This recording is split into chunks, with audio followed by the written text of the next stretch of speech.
How are you both? Welcome back, another episode, and we have. I think last time you were on was like a year ago as well, right? Yeah. Yeah, just over. Yeah, it was. Yeah. Deep into prep, as you can see from the fucking skull face as well. Yeah, Looking very fucking lean, my man. How are you getting on? yeah. Sure, it's always the first thing to go is you see my face come in. It's For sure, like man. Depends on a my, person, doesn't it? Some people they're like on stage and they're in shape. Their face is still fat, and you think, what the fuck is going on? yeah, Do you know what? I remember watching an interview with Kevin Levrone, and he said at the press conference of the Olympia, he's like, anyone whose face is still like, a bit puffy, he said, disregard him. He said, yeah. if you look small in clothes and you got a drawn-in face, that's the one. Yeah. That's the Do you one. know what I always look for is I look for, like at registration, I look for the face and then I'll look for veins in the arms. Yeah. If I So don't see that, veins in I'm the like, arms is it's no game good. on. Yeah, if you're looking a bit like smooth, it's like, nah, fuck me. Yeah. Yeah, Fucked it. Or the way I would take it is like if you got veins in the arms, in like the forearms, you're spilled. You know, Oh, because it could be over carbs. yeah, it could be, yeah. yeah, But but I definitely think that the face is a telltale sign. Looking at your face, Con, I can tell it's Yeah, if you see, like, this part always, like JP, yeah, he's got them he gets the lines. same, he gets the same thing, like, bro, yeah, you know it's when you fucking, look at your like prep face and you look at it, you're like, fuck me, I look like a crackhead. yeah. But you know what's weird is that like you and me, Chuck, but now Thanks, we Dave. we That's a good thing, though. You want yeah, that. we just brushed past that. Yeah, you look like a crackhead. Nice one. That's a compliment.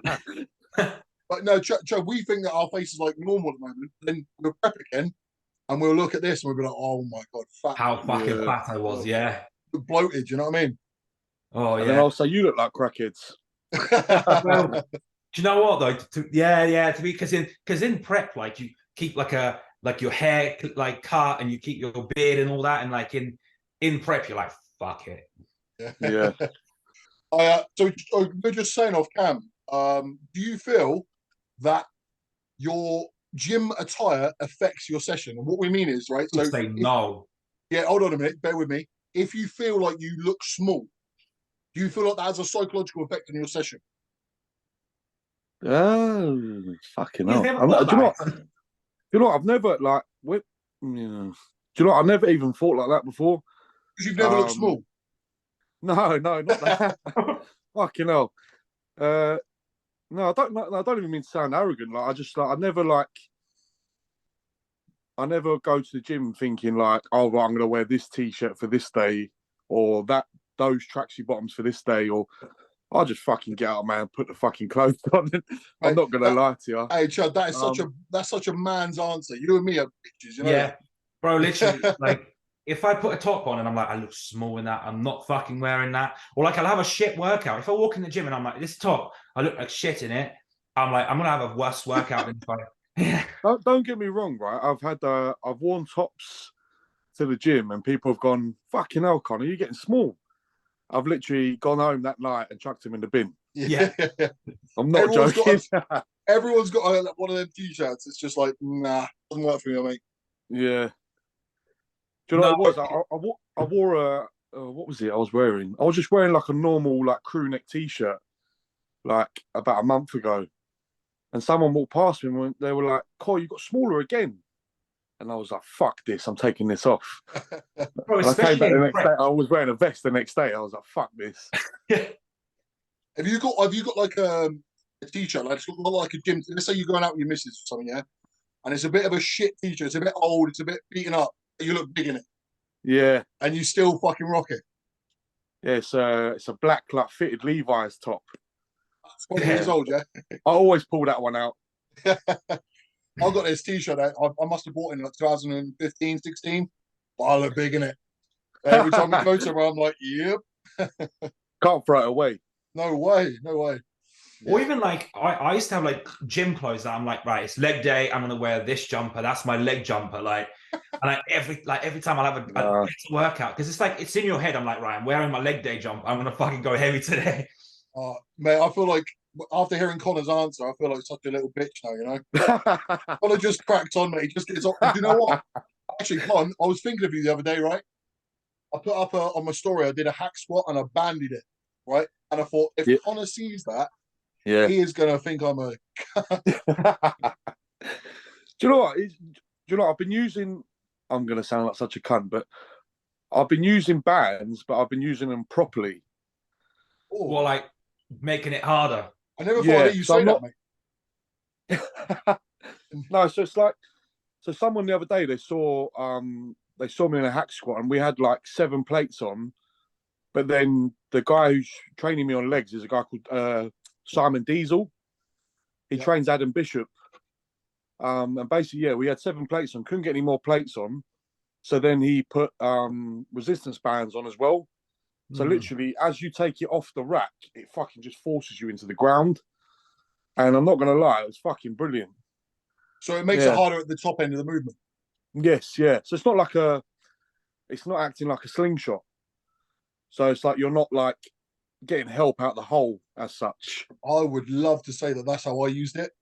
It was not, mate. I'm honest. My knees get wrecked at the bottom of a hack squat. My knees, like, I can probably do it for maybe 2 or 3 weeks, and then I'm like, I feel it. You know what I mean? When you're at like 6, 7, 8, 9 plates, whatever the fuck, it's like. Do you know what I've noticed with the hack squat is that I'm getting, like, I sound like an old man now, but I'm getting like more and more little niggles around my hips when I'm like deep into the movement.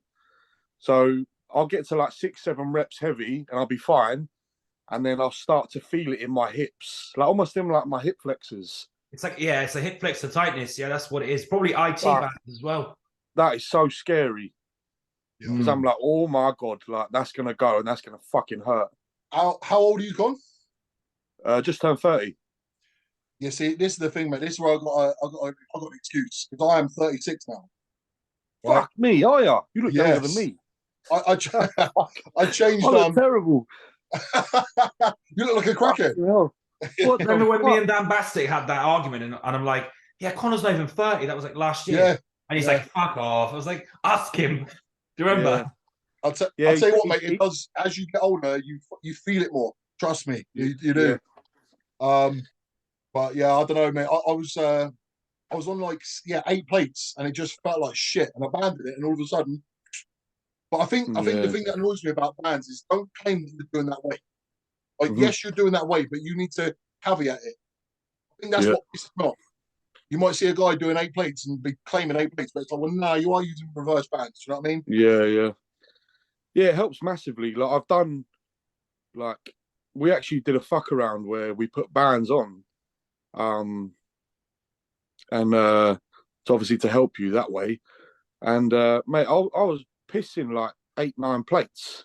Yeah, like piece of piss. Yeah, it makes such the difference. Yeah, like, I couldn't probably move 9 plates. It's still you at the top. Yeah, it helps you at the bottom, but when you lock out, it's still you at the top. So it probably does help, but I think for the amount of stress you put your joints under, it's not really something you do all the time, right? It varies. We either go really like heavy on the hack squat, or we'll go really heavy on the leg press. It varies. I really feel though, like my days of like bragging about a weight. For me, if you're gonna brag about weight, it should be free weight. Like that's just my opinion. Yeah, do you know what I mean? So I don't really care if I can like hack squat more than someone else. To me, it doesn't mean the same. Do you know what I'm saying?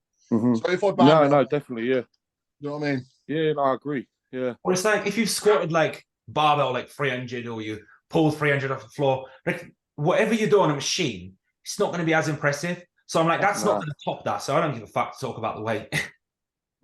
That's modern bodybuilding, though, isn't it? It's machines, everything, you know. And it just doesn't do the same thing for me. It just doesn't. I think a lot of guys when they're younger, like especially me, it's like I always wanted to be. Even though I probably am one, well, I'm not the strongest, but even though I am probably one of the strongest in my gym, I always wanted to be the strongest. So it's like I had to prove myself on every movement. I wanted to have the best bench, the best squat, the best deadlift. And then I was like, what the fuck am I doing this for? Like wrecking my body for nothing. Like, and when you realise that like it's not really helping your bodybuilding, it's just an ego trip, isn't it? Yeah, Oh, definitely. no, it's just What are fun. your what are your max numbers? Sorry. Your squat, bench, dead. What off season? What just ever? What's your max numbers? Time. One reps. Yeah. 1 rep, yeah. I squatted 300, deadlifted 320, and benched 235. Yeah.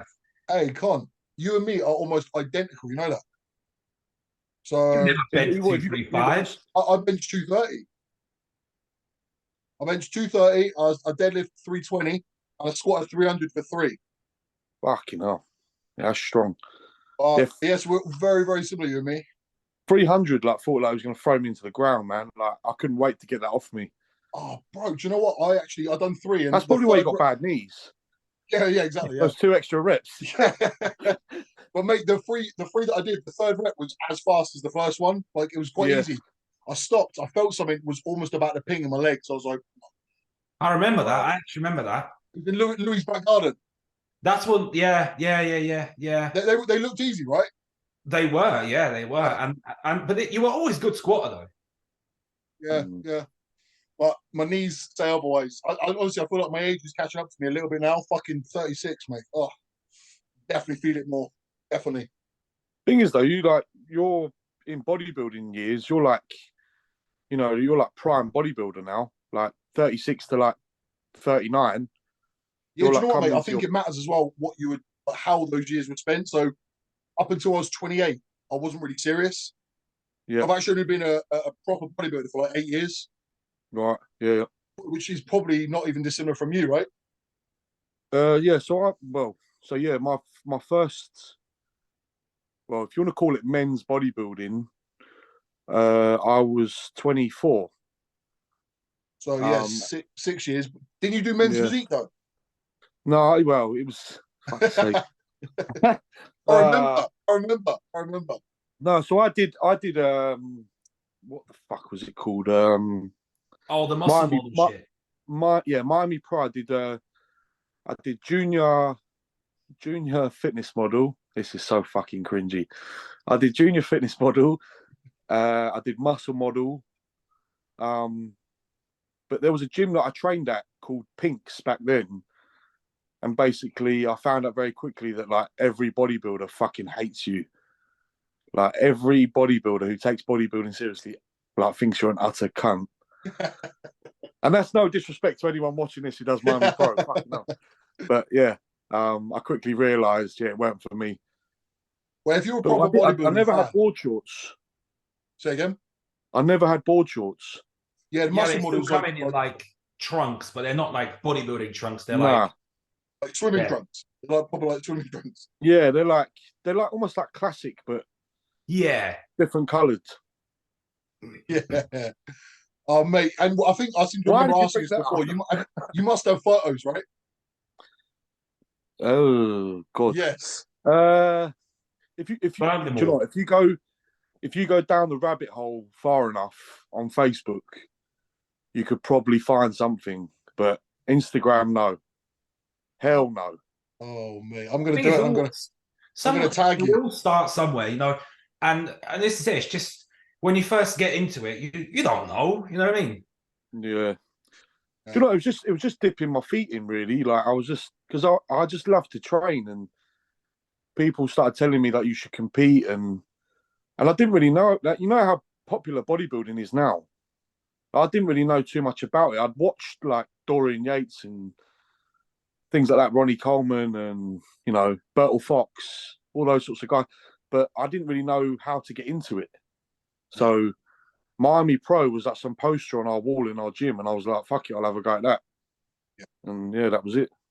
Yeah, I was the same. I remember you don't really know where to start, right? You're just like, Nah. whatever, fuck it. I don't know. It's Do you only know it kind was of like blown up since lockdown, hasn't it? Really? Do you know it was like the golden boy of like Miami Pro? When I was doing it was Joe Ballinger. He was like all over the posters. So first time I met Joe, he was doing WBFF. Yeah, yeah, Yeah, that's what he was doing, and they do like a fashion round where they come out in a suit and shit. yeah, yeah. That's Oh, mental. Yes. Oh shit! A friend of mine competed in it, and I had to sit and watch the whole thing. I was like, oh my Do you know what's the worst? Yeah. They'll pull you out, you'll do your class, they'll pull you back out, and you've got to wait till the end. And there's about 17 million fucking classes. Hey, what's that one that you went to? Mm. You know what them categories again? What they called? What No, ones? you had a client that did one. Or was it like Pure Elite or something? Yeah, purely, yeah, yeah. So what Like, was the categories? What were they? like the like all that like mums that lift and all that sort of shit. Yeah, yeah, yeah. Mums that lift. Yeah, Oh, they've got all sorts like that. Oh, shit. like tattoo model or something like that as well, wasn't Yeah. it? Yeah, yeah, yeah. There's no point because it's like you turn up. If you're like remotely good, there's no point you doing it. So Is there actually anyone good at those shows? Like legit good? don't think so. I Not think that I think they're just like a beginner like sort of thing, and some people take it seriously afterwards, and some people just do that once and that's it. Oh, I mean that guy, that won the classic. What's his fucking name? Last year, he took an overall at the Two Bros. I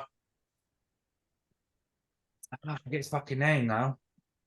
I have no idea. What he used to do as well. Yeah, yeah, yeah. He's quite good. He is quite good. Alex. Huh? Ah, shit, I can't remember his name. He's with Callum, pro coach. I don't know. Let me try and find. Let me try and find it. But yeah, he's actually quite good. He's actually pretty good. He was winning. He was winning it for like Josh something. Josh Blue. Josh Blue. Oh yeah, yeah, I'll follow him. Yeah, he's good. Yeah. Oh, he was pure elite, wasn't he? Yeah, yeah, that's what I mean. Yeah, he was winning Yeah, it yeah, yeah. every year for about 4 years, and obviously went into classic and he's not massive. Like he's not big or He's anything. aesthetic though, isn't he? He's very Yeah. aesthetic. Yeah, yeah, really good. What were your delts like back then, Connor? Were they always like fucking bonkers? Yeah, I mean, do you know, if you go back and look, I was going to do this the other day. I put up a photo of my back the other day of like I was young. I'm sitting on the edge of a swimming pool, like I'm just sitting on the side. Yeah. And if you actually go back there and look, my torso is so long, and then my lats just come out like an angle. And obviously that's always been like that. And that's the thing. Sorry, mate. I've just packed on muscle. Yeah, it's just it just over like, you know, I don't even know how to explain it. It's just like overdeveloped my back, where it's just like it looks deformed almost, if you like. So you're from the front, like your midsection is long, and then your lats start quite high, right? Yeah, yeah. But where you've got so much muscle mass there, but it's only got like a small amount to fill, right? Yeah, it just sits there. Yeah, yeah, yeah. They proper like jut out, don't they? Yeah. Yeah. No, I think that's that look. Like, I like that look because my midsection is long as well. But I don't like, you know, people almost like said, "Oh, that's a bad look. That's not a good look to have." I think that's a good look to have because it's like almost like it makes it like if you've got bigger arms, it's a nice look. You're like if you look at like Diasha, yeah, Paul Dillette, Lee Priest. These are all guys who had the same thing. They had short lats, long torsos. Yeah. And it's like, you know, it's not a disadvantage because, you know, like look at Diasha, he's won shitloads, and Paul Dillett was multiple Olympian, and Lee Priest as well. But, you know, when people don't know what they're looking at, and your back looks totally different to all the other guys in the lineup who have all got long lats, yours is going to stand out and look weird. And I totally get it. I totally get it if you've got like lumps and shit. But there was fuck all there on Saturday. It was mad. So before we get into that, which is obviously the fucking duty part that we look forward to, but Yeah. what are your plans? Are you keeping them secret or? I don't think it's a secret. Like I was, you know, the plan is that we were gonna do that show, win the class, go into the overall, have a go, and then have a go at the true athlete. If I was judged correctly, you know, and if it was judged fairly, which obviously it wasn't, but I'm gonna go abroad. It will be in about few 3-4 weeks, and then try my luck over there because it's an NPC show, different judges, and I seem to do better overseas. So That true we'll see. athlete, that's like I thought you would have done that because it makes sense because it's just around the corner, isn't it? It's not like Same judges. yeah, but you might as well just No way. Waste of no. time. Is it It's like, is it Norway? Is it Yeah. Norway? No, it's not Norway. No. Because Amy's thinking about doing one in like 2-3 weeks as well. So, yeah. Yeah, it's like if you look at the calendar, everyone could work it out. But yeah, with the nothing against them either, but you know, I don't want to be judged by the same judges who obviously judge me on an assumption rather than logic. You haven't got to be a rocket scientist either. You've just got to know what you're looking at. So to go into that now, then, mate. So for people who don't know, Connor competed last weekend. Was last weekend? No, yeah, 2 weekends ago, whatever. Yeah. You got a controversial second place in the super heavies. Mm-hmm. So do you want to expand a little bit on that, mate? What happened and how did that go down? Yeah. So, me and Tom put together a prep again. I managed to put on £10 since last year, so that was like £10 in 7 months. And then thought, you know, we'd just have a go at this regional because obviously you have to do a regional to then qualify for a pro qualifier. So yeah, just thought we were going to go and do that, and then got there, and there was only 2 people in the class, me and another guy. And you know, I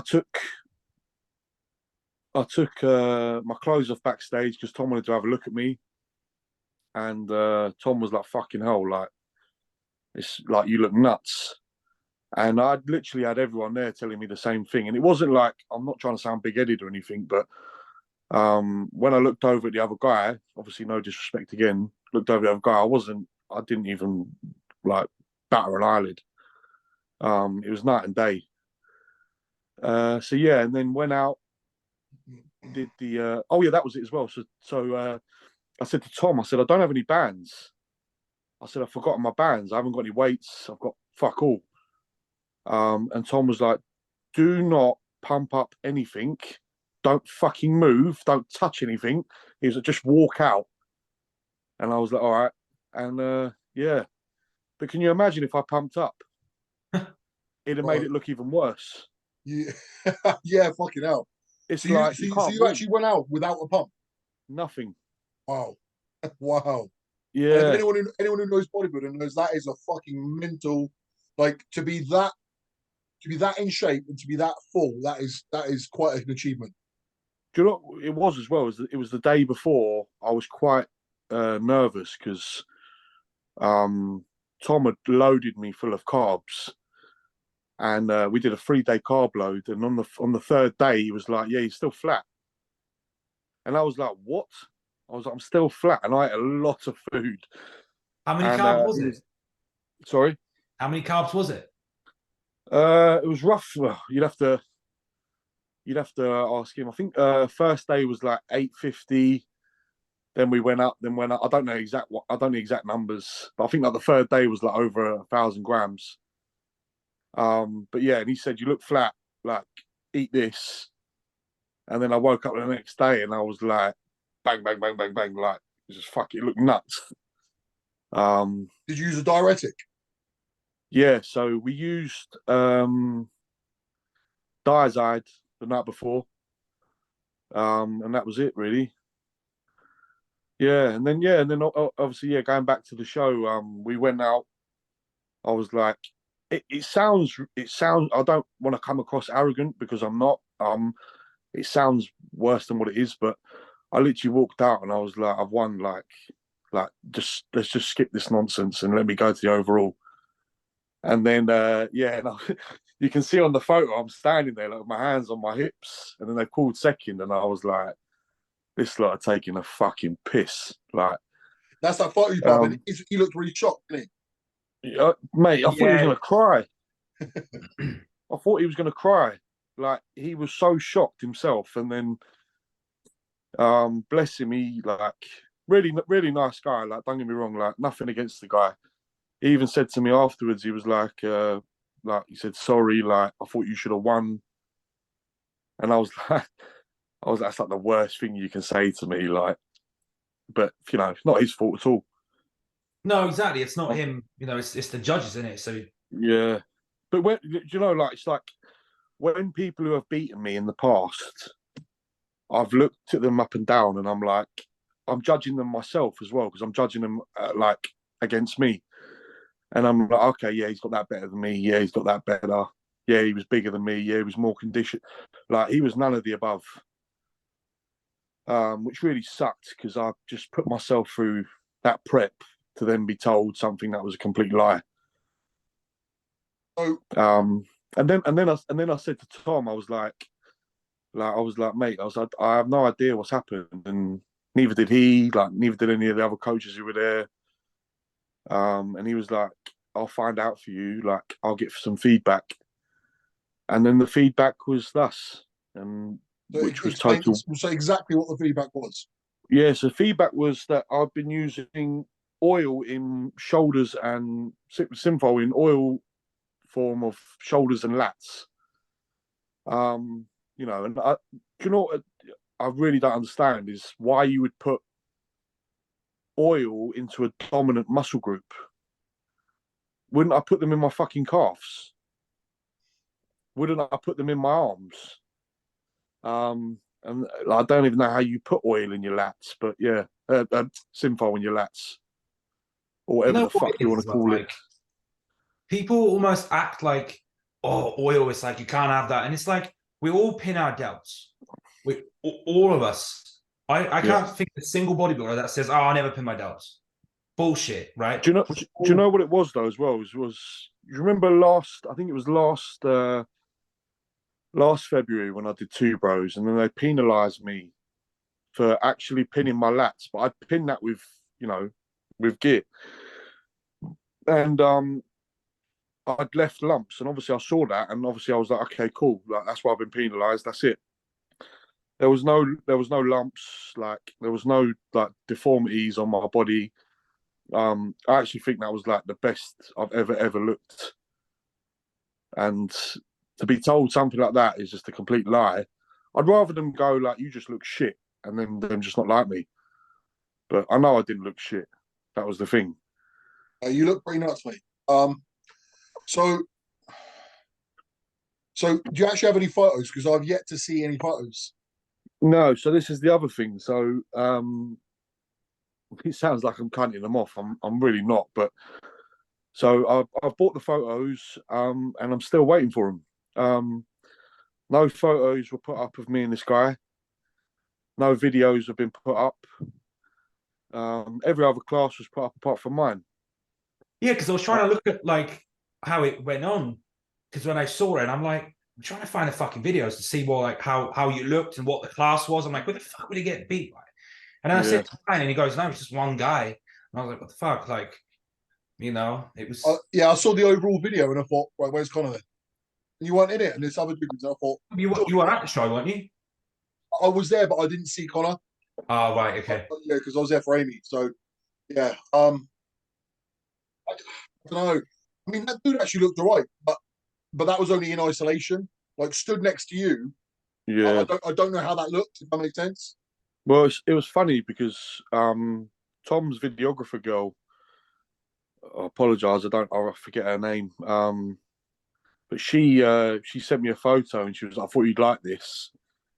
And she's obviously standing quite far back, but you can see like there's no chest. The guy's got no abs. Soft.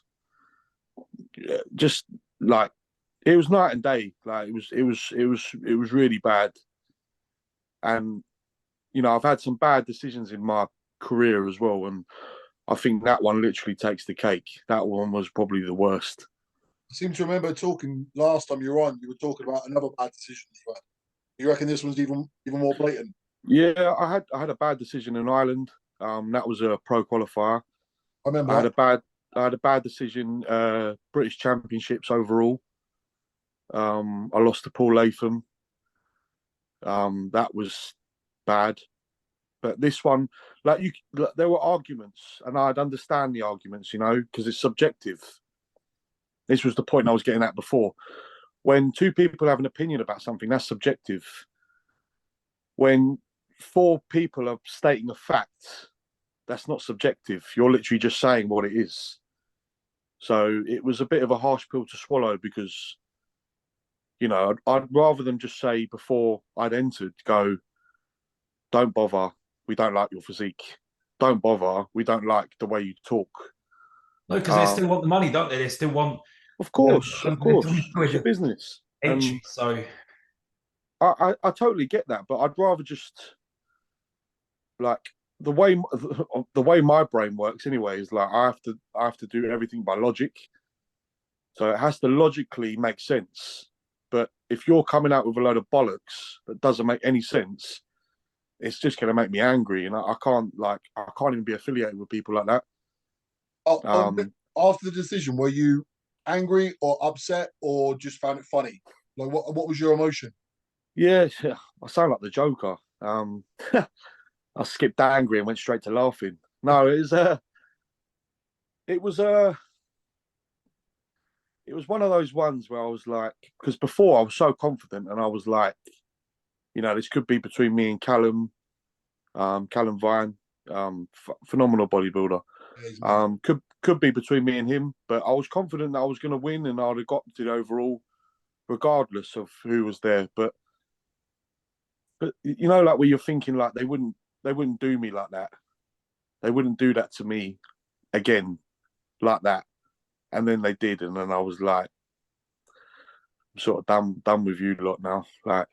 Do you feel like your online persona has a bearing on things as well? Yeah, do you know, as people must like it because my following's grown massively over the last maybe 12 months. People must like what I'm saying, but I do feel like that has a massive effect on where I place on stage. But some judges are going to like my physique, and they're going to like that I've got freakier body parts and whatever. And I don't think you should be judged on your Instagram persona. I think you should be judged on your physique. It's a bodybuilding show. It's not a fucking who's got the best Instagram influencing social media fucking bollocks. It shouldn't be judged on that. A lot of it though is people that always repost their shit, people that always are within that little clicky circle. They're the 10x and all that shit. It's them lot that get rewarded. Do you know what? I know Ian, and and he doesn't really have much to do with the judging, I don't think. But I know a lot of the guys who were there, and I just want a fair crack at a whip. That's all I want. If I get beaten, I get beaten. I've been beaten before. It's not the end of the world.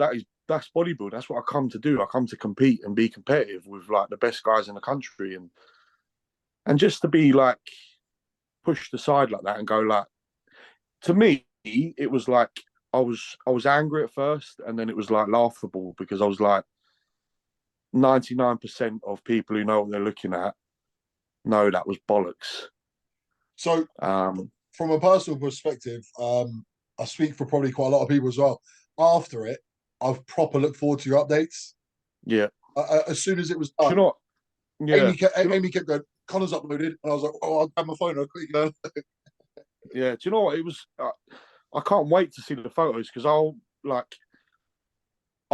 just upload them immediately, and I'm not here to I'm not here to cut anyone off or put anyone down. I'm not here to make that guy feel bad, or I just want people to know what's right. And I'm not going to be labelled some fucking sinful, fucking oiled up bodybuilder. I spent years training. I'm probably like yourself. I'm probably one of the strongest supers in the country. That doesn't happen overnight, and they're trying to make out and discredit my achievements that I'm some cheat sort of I don't like it. Yeah. I put up on one of my posts, you need to be, where I'm from, you're held accountable for talking bollocks. And I do feel like we almost need like a rep, like someone who I can go to and go, listen, like, can I appeal this? Because that's a piss take. Yeah, I feel like there's I don't see that as a bad thing at all, because I think there's plenty of times where there's just some funky ass decisions, and then like then forever now the record states that you came second, and then that's what the record states at. Like no one sees the inner details of what actually went on, and Yeah, that's and frustrating. I don't want to sound sour either. Like I say, like if you beat me fair and square, you beat me fair and square. Like I have no, that's the whole point. But if it's then something like that, like, do you know what? I can't even remember the guy's name, but it's like he was about, to me anyway, and I don't want to sound like I'm sounding negative towards him because he was a nice guy, but to me he looked about 4 weeks out, maybe more. It is it's such a different feeling, you Worst know is when. that you go in quite confident, and think I've got this. Like if you kind of think maybe then it's not too bad, because you're like, if you then lose, you're like, well, it could have gone either way. But when Yeah. it's like so dramatic, you're like, what the fuck? Yeah, it's like one. It's like, imagine like watching like the worst boxing decision you've ever seen, and like it was like that. Do you know what? I've never actually had that happen to me. So every time I come in correct, I've always got a decent result. Mm-hmm. The times that I've got beaten is always because something's gone wrong. Yeah. So for you to have your all-time best, Yeah. and to have that done to you, that must be. I actually don't know what that feels like. Yeah, it's a hard pill to swallow, but I keep people see on my Instagram. I keep putting like hashtag 4 times. Like I've had that done to me 4 times, and a lot of people I think would have probably given up after the second time. And like you say, when people go back in, when we're like in our 50s and 60s, and people go back and go like, "Oh, how did Conor do in the 2020 British Championships? Oh, he came second in the overall," but they'll never tell you that he was close. This is what I got frustrated about this year for me, is that this is my life, and when I get old, I'm going to remember these moments. And Mm-hmm. like you just want, as you say, you just want it to be fair. You Yeah. want it to be, because this is what, how do I word this? Like for Martin, who was coaching me at the time, for him it's Mm-hmm. just I'm just another number. But this is my life, and that is it goes on my record forever. And it's like, as you say, like that's all that people see. So they see, oh, Ryan, I came fourth. They don't know the details within that, and it's like infuriating. You Yeah. know? I just, like I just wish, like the judges, like I sound sour. It's not. It's just like it's so like gut wrenching to watch that happen to you, because it's like an out of body experience. You're seeing in your head that you're winning, and then someone telling you, "Nah, we don't like you. We think this, and this," which is not true, and we're literally going to give you a different place into what you deserve. And I've had some like well-renowned bodybuilders reach out to me as well, and like it is bollocks. And these people I respect as well, and these people won't talk up because it will affect their career. But for them to reach out to me and be like bro, like you were robbed, it's hard to take. What I've always respected about you though, Con, is your self belief. Yeah. And even though, as you said, hashtag 4 times, you're still like everything with you. You have this like internal belief that it will happen. It's going to happen. Like Yeah. you very much visualize it, don't you? Do you know Because when what? you got physique, it's everyone sees it, so it's like, end of the day, it's just like I messaged you like that day, and I was like, it's just one of them like qualifiers. It's not actually like an important show. So, but I get your point also that like I worked really hard for that. So what did I say though, Dave? Yeah, I said it matters to me. yeah, I couldn't give a fuck if it was a local leisure centre show. If I turn up and I deserve to win, like that's it. If the guy next to me deserves to win, you give it to him. Don't try and rob me and like make me out to be something I'm not, because that's bollocks. this is it, mate. Because you're, as I say, this is your record, and you're going to remember this forever. But now that show is going to be tarnished in your memory. Yeah, of course. Do Yeah, you know what I mean? So and you, the self belief as well. It's like I, I've just turned 30. I've been in 2 pro qualifier overalls. I've won the British super heavies. So it's like I've won quite a few shows over the years, and it's like I've just got one more show to win, and it's like why is this show so hard to win? Why can't I win this? So I do believe I will do it. I will do it, but it's just getting fairly judged. I, I think it's going to happen for you as well. And I think for whatever reason, yeah, there seems to be a bit of a thing against you. I think going abroad is 100% the best move for you. 100%.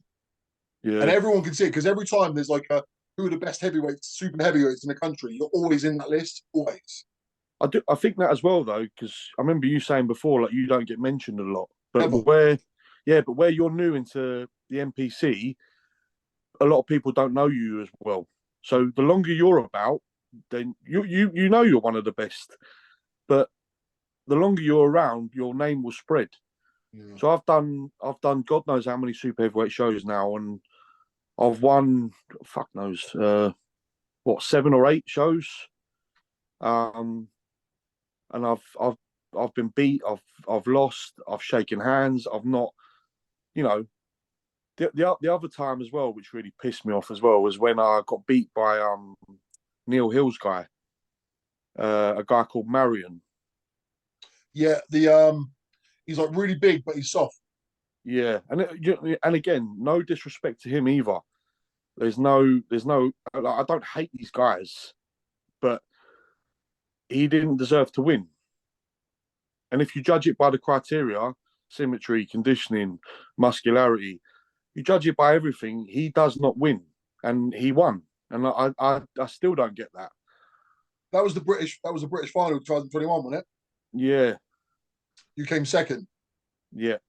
Oh, that foreign guy, yeah, I remember now. Yeah, Joe And if Ballinger anything, third, Josh Bailey fourth.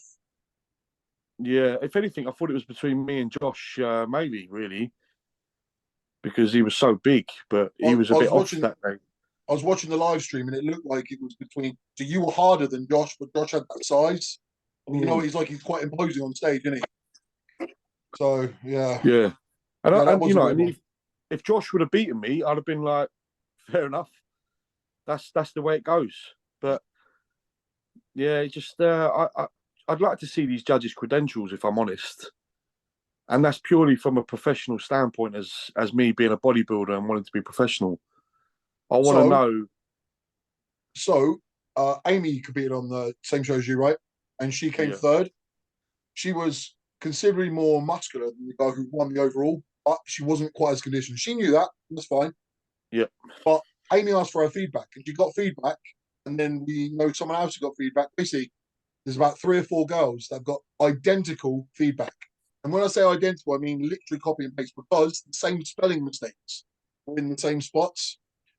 So it's almost like it's a bit of a mockery. Oh, mate, that fucking annoys me. Yeah, like Amy, they thought Amy had like rounded glutes. Amy had the roundest glutes on stage.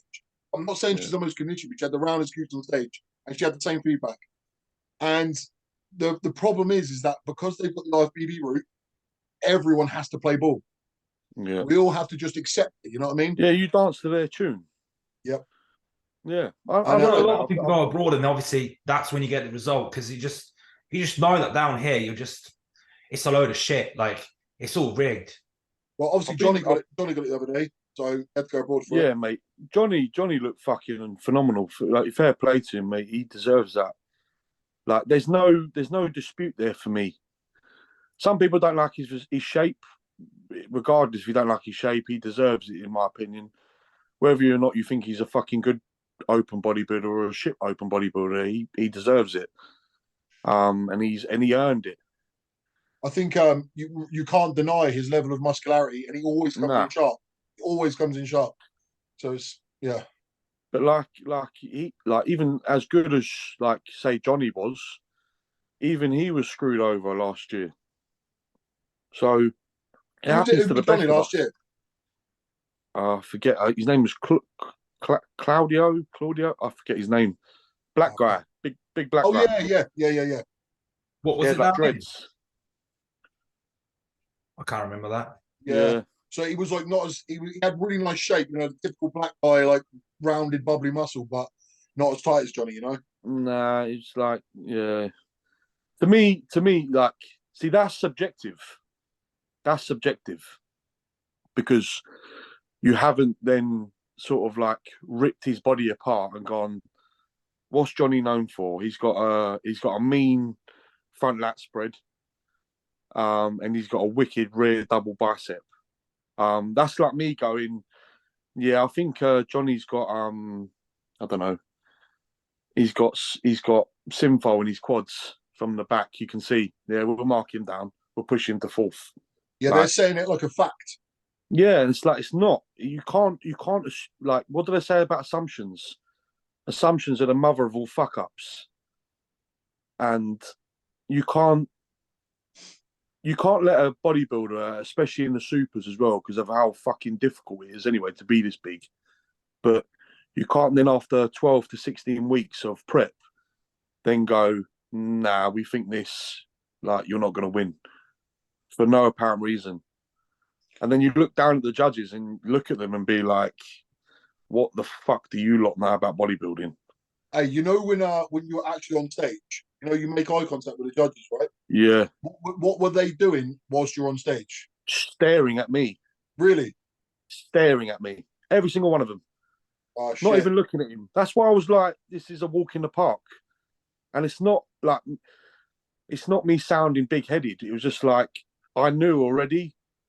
Tom knew. Because when I came back out, because you do your 1 minute of posing, go back out, rounds, come back on for your routine, then they do the placings. I did the one round, went backstage, saw Tom, and Tom was like, yeah, like, don't even worry, They mate. do all the shots, like they call out all the mandatories, or was it like because with Ryan's show they didn't even do some of them. I don't even think they did they didn't do quarter turns, they didn't do. Yeah, I think we got. They didn't do quarter turns with me, and they didn't do a lat spread, back lat spread. Yeah, which Yeah, is I think they do. What did they do? They did 30 seconds free posing. So literally, you go on stage and you hit some shots that, like, obviously your best shots, pull you to the side, then pull you back on, do your mandatories, spin you around, and then take you off, and then you do your routines. But when I came off, it was like everyone, like, that's not even an exaggeration either. It was like literally everyone was saying like, well, I was already being told well done and shit. Like, it was mad. What's worse, you is you've got a lot of people watch that, like, there, and that's even worse, isn't it? Because if it's like a show abroad or anything like that, no one fucking knows you. You're like, whatever. But in here, so many people come in. Yeah, even like I went backstage, and before we went and did our routines, I just picked my phone up and I'd like I messaged my missus. Well, she'd messaged me already. She was like, hands down, don't worry about it. Hands down, that weren't even close. Jim Giorgio messaged me going, well, that's comfortable win. Like, not even competitive. All these people, and then for you to go out there and be sort of like, not humiliated, but like, that's the sort of angle they're getting at. It's not really on. It's not really on to me. I got to the venue just after, and everyone was saying it. Like, I must have spoke to about 10 different people about it. Oh, did you see Connor? Did you see Connor? Do you hear about Connor? Honestly, everyone was saying about it. It was a bit weird. I've not really had that before. Yeah. So I was just like, because I wanted to go off on one on a video, and I don't mean off on one in like aggressive. I mean like just off on one in like explaining what happened. And if anything, I'd have liked to just have the judges come and talk to me professionally, or even examine me. Either one, I don't give a fuck. I'd have just taken, if they'd have gone, right, Connor, we suspect you of using blah, blah, blah, blah, blah, I'd have been like, sweet. And I'd take all my fucking clothes off and I let them do whatever they want. because that's how confident I am. Because you clearly don't have a fucking clue what you're looking at. You say do whatever they want. What if they got a rubber glove up? Like this? Well, I touched my toes then.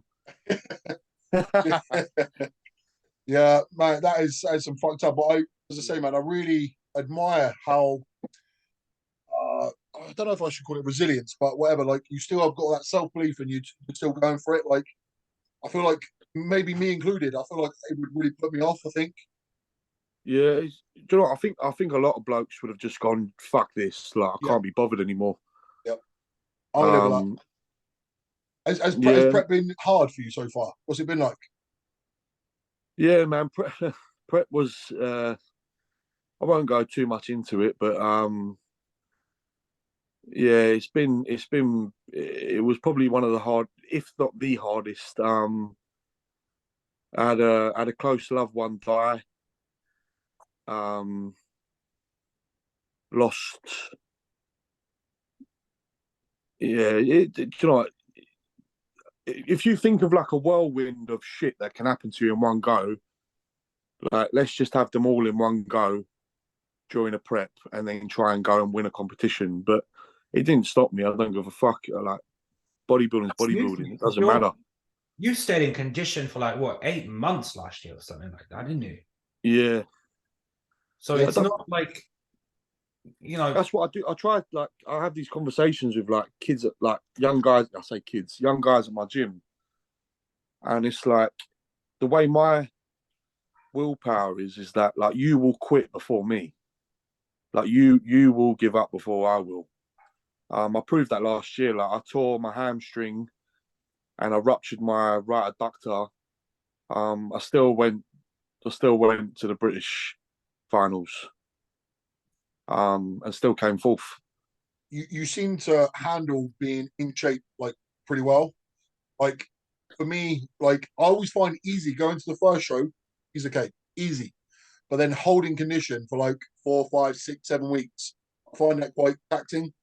And you're in that stage right now. Would you say that you're suffering at all? Would you say that you're No, do you know what? Before when I was lighter, it was daunting because it was like I work a physical job. I've got children. I have to provide for them and support them. I have a family. You know, all these different variables, and now I'm bigger. I can handle more food, and my energy isn't as low. And you would never think I was on prep, really, apart from if you saw my face. But you'd never think I was on prep. Like I don't care. I can diet my ass off. I know I can. It doesn't matter to me. you also didn't get very out of shape either in your off season? Yeah. So, well, to me, that was out of shape. But I was 282, and then I just literally couldn't push it anymore. I said to Tom, I said, please, like that is. Yeah, I remember talking to you about that actually. That is so hard, man. Off season. When you say hard, do you mean like your appetite, or do you mean just general like discomfort? I think appetite, because I'm not naturally a big guy. If I stopped everything tomorrow and I quit bodybuilding and I stopped eating as much, I'd probably sit around, I don't know, 15 stone, if that.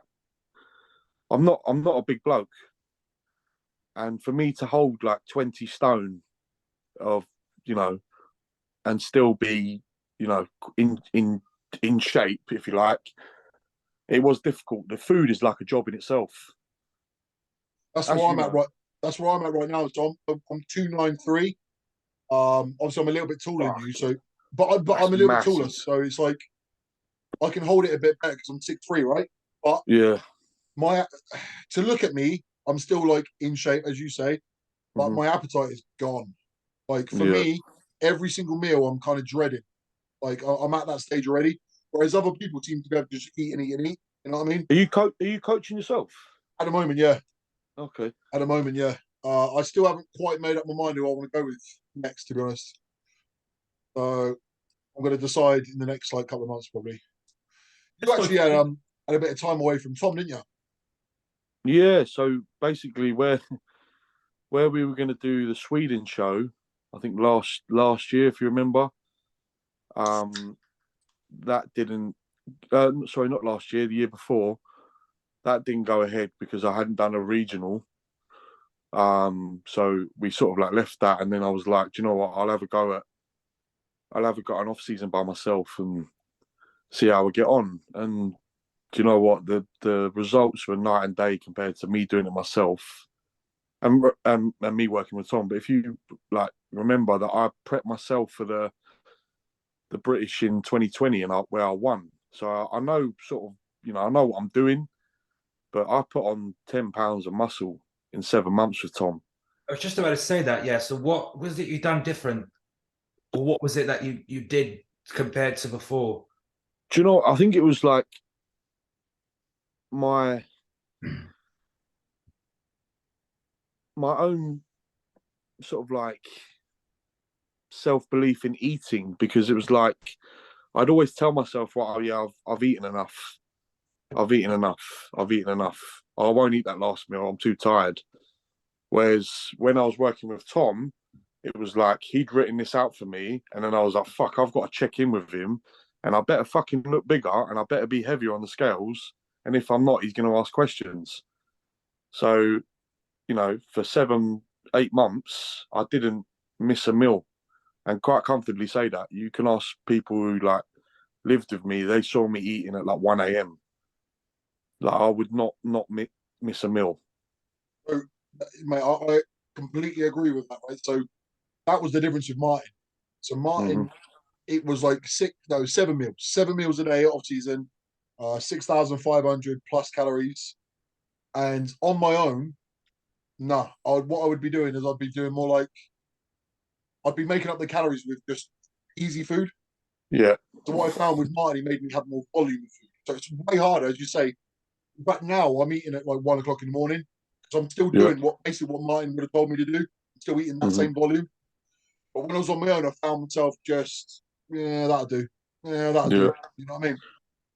Yeah, the food is like people don't get it as well, and no disrespect to any other weight class either, but when you're an open super heavyweight and you're over, I don't know, if you're over 110 kilos, even over like 105 or whatever, and people don't realize the amount of food you have to consume just to grow and to cart that body weight around, and it's mental. And you're trying to tell this to like a normal person who's like eating 3 meals a day and they're barely eating 2,000 calories, and I'm like, yeah, I'm eating. Don't they always say, "Oh, I'd love to do that. I'd love to do that." No, you wouldn't. Yeah. Food. No, you fucking. But there's wouldn't. Also quite a lot of guys that will push to those body weights, like 300 pounds, and you're like, you've got no business being 300 pounds. Nah. They're just pushing on body weight just to brag on Instagram. Yeah, you just give yourself so much more to do, don't you? Or just being fat for the sake of it. Like, why? Yeah, I wanted to be 300 pounds. I wanted that number, but I physically couldn't do it. It's so hard, man. And like, hats off to you because you've been over 300 pounds. Right, it's shit. It's shit. Like when I get to, I feel it. Like so, my mobility changes, and I'm not even kidding. Like going to wipe my ass is a problem. Like putting on a seatbelt, I have to fucking like push my. You know what I mean? I'm almost there at the moment. I'm almost there. But I'll be honest with you. Like I'm having 7 meals a day, sorry, 6 meals a day. 6,300 calories, and my weight isn't budging. So I know I've got to go up again, and I'm fucking dreading it. I'm dreading it. Yeah. And it's always the smaller guys who tell you that they can eat. Yeah. Oh, bro, I can eat so much. Yeah. You know what it was as well? It was the fact that I just had an off-season regimen that had actually been like written out for me because I'd never done it before, like properly, if you like. Because people had been like, "Oh, you're in an off season," and I wasn't doing an off season. Like compared to what Tom was doing with me, I was fucking around. I wasn't doing anything, and I'd got so far along in bodybuilding, just sort of like winging it, if you like. Just about to say, yeah.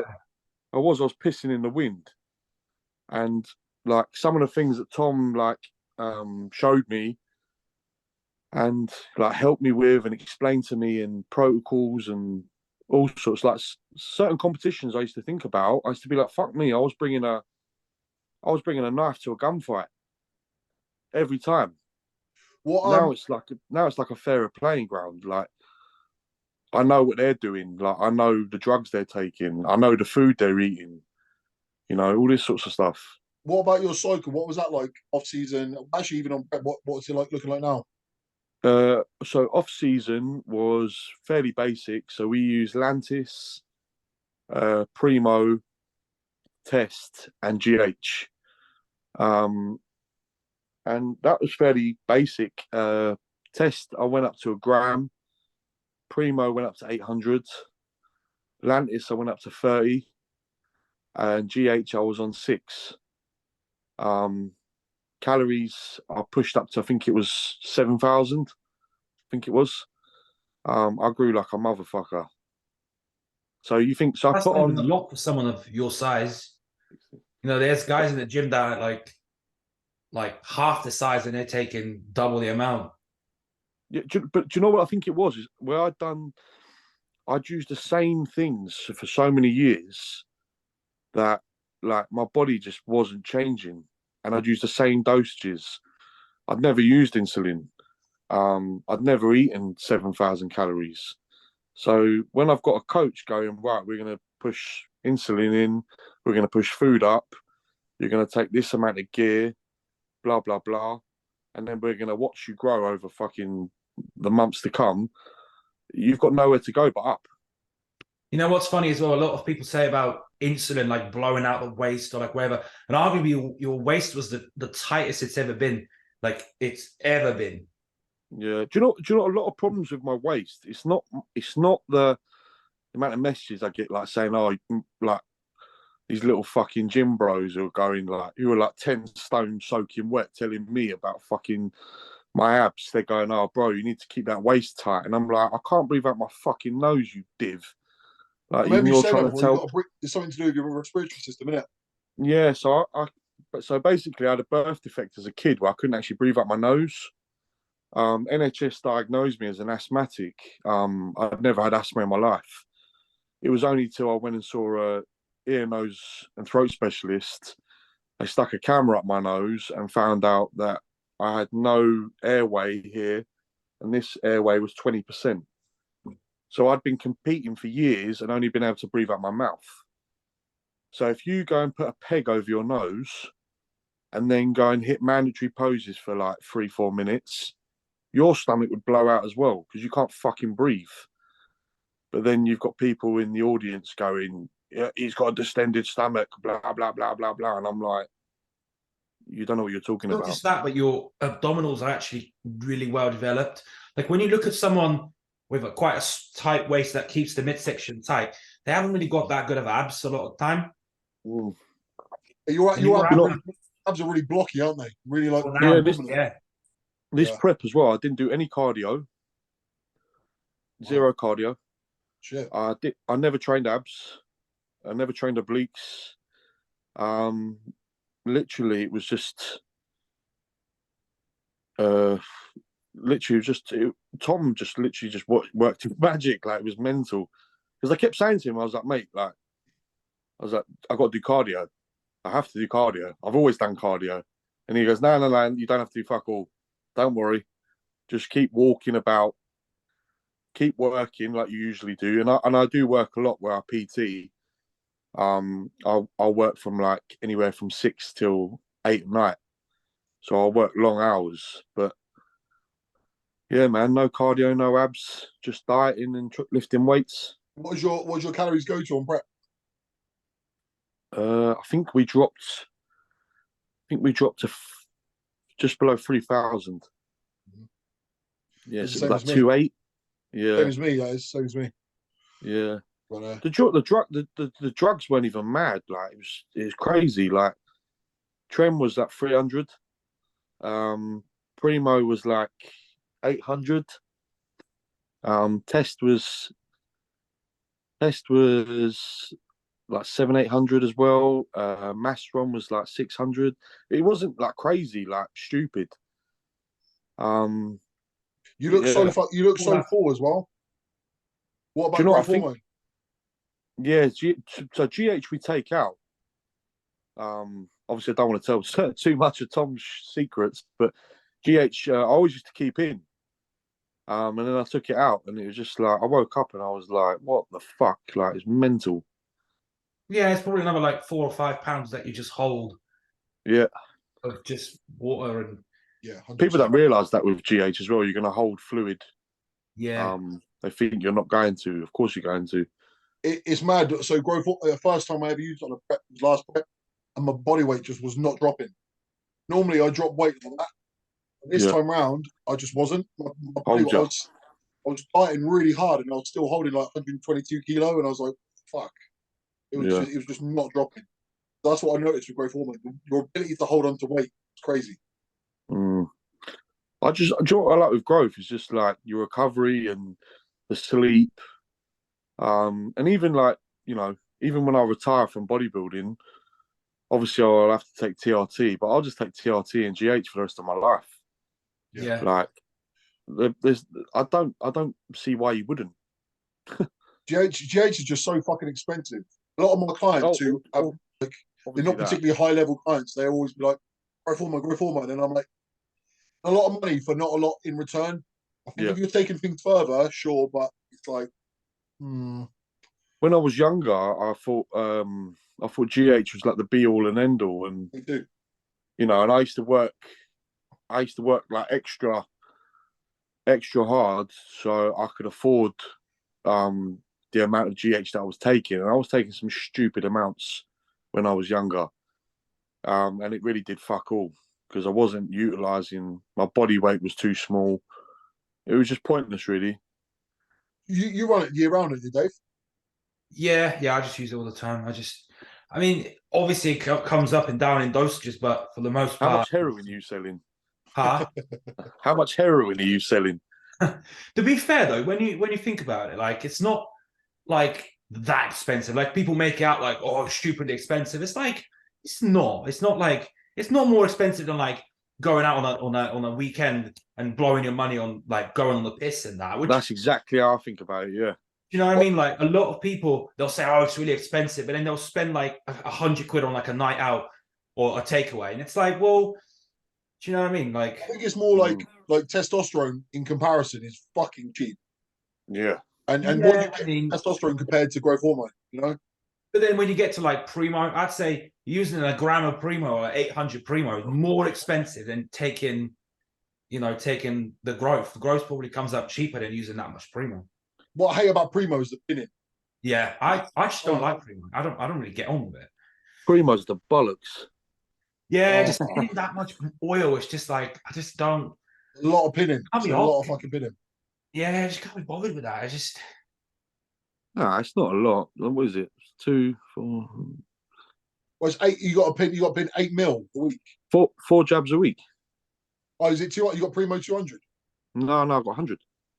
Yeah, you can get primo 200. It hurts quite a lot though. Yeah, but I don't believe there is a 200. That's bollocks. You can't make 200. Yeah, I've never tried it. That's only become popular since JP started using shitloads of primo. But so if you're using 800 milligrams, then you're doing 8 mil of primo. Yeah, so 4 shots at 2 mil each. Okay, yeah, that's still fairly excessive, isn't it?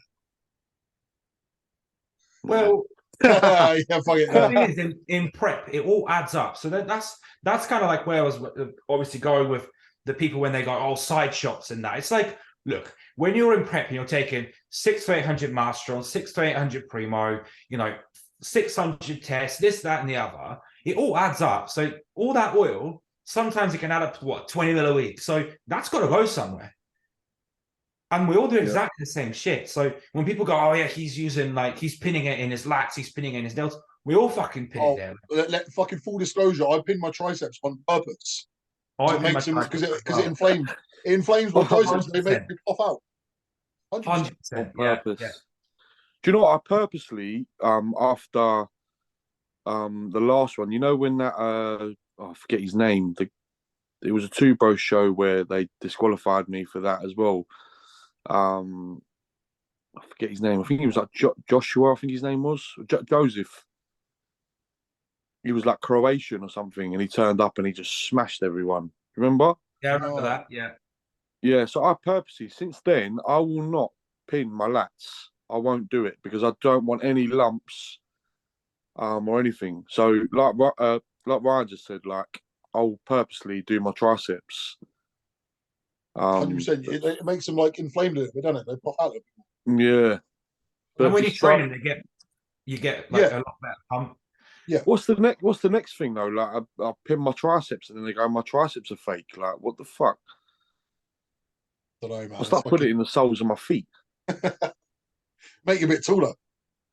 I mean, Oh, it's yeah, not okay. because it's like if you pin your glutes, they go, "Oh, you've got no detail in your glutes." And if you pin, delts or like wherever, they'll always find a fault. So, but I don't Yeah. have any scar tissue. Like this is the thing.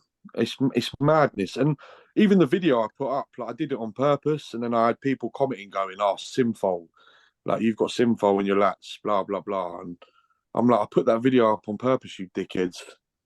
Like it's not. You seem to get people commenting quite a lot about that sort of shit.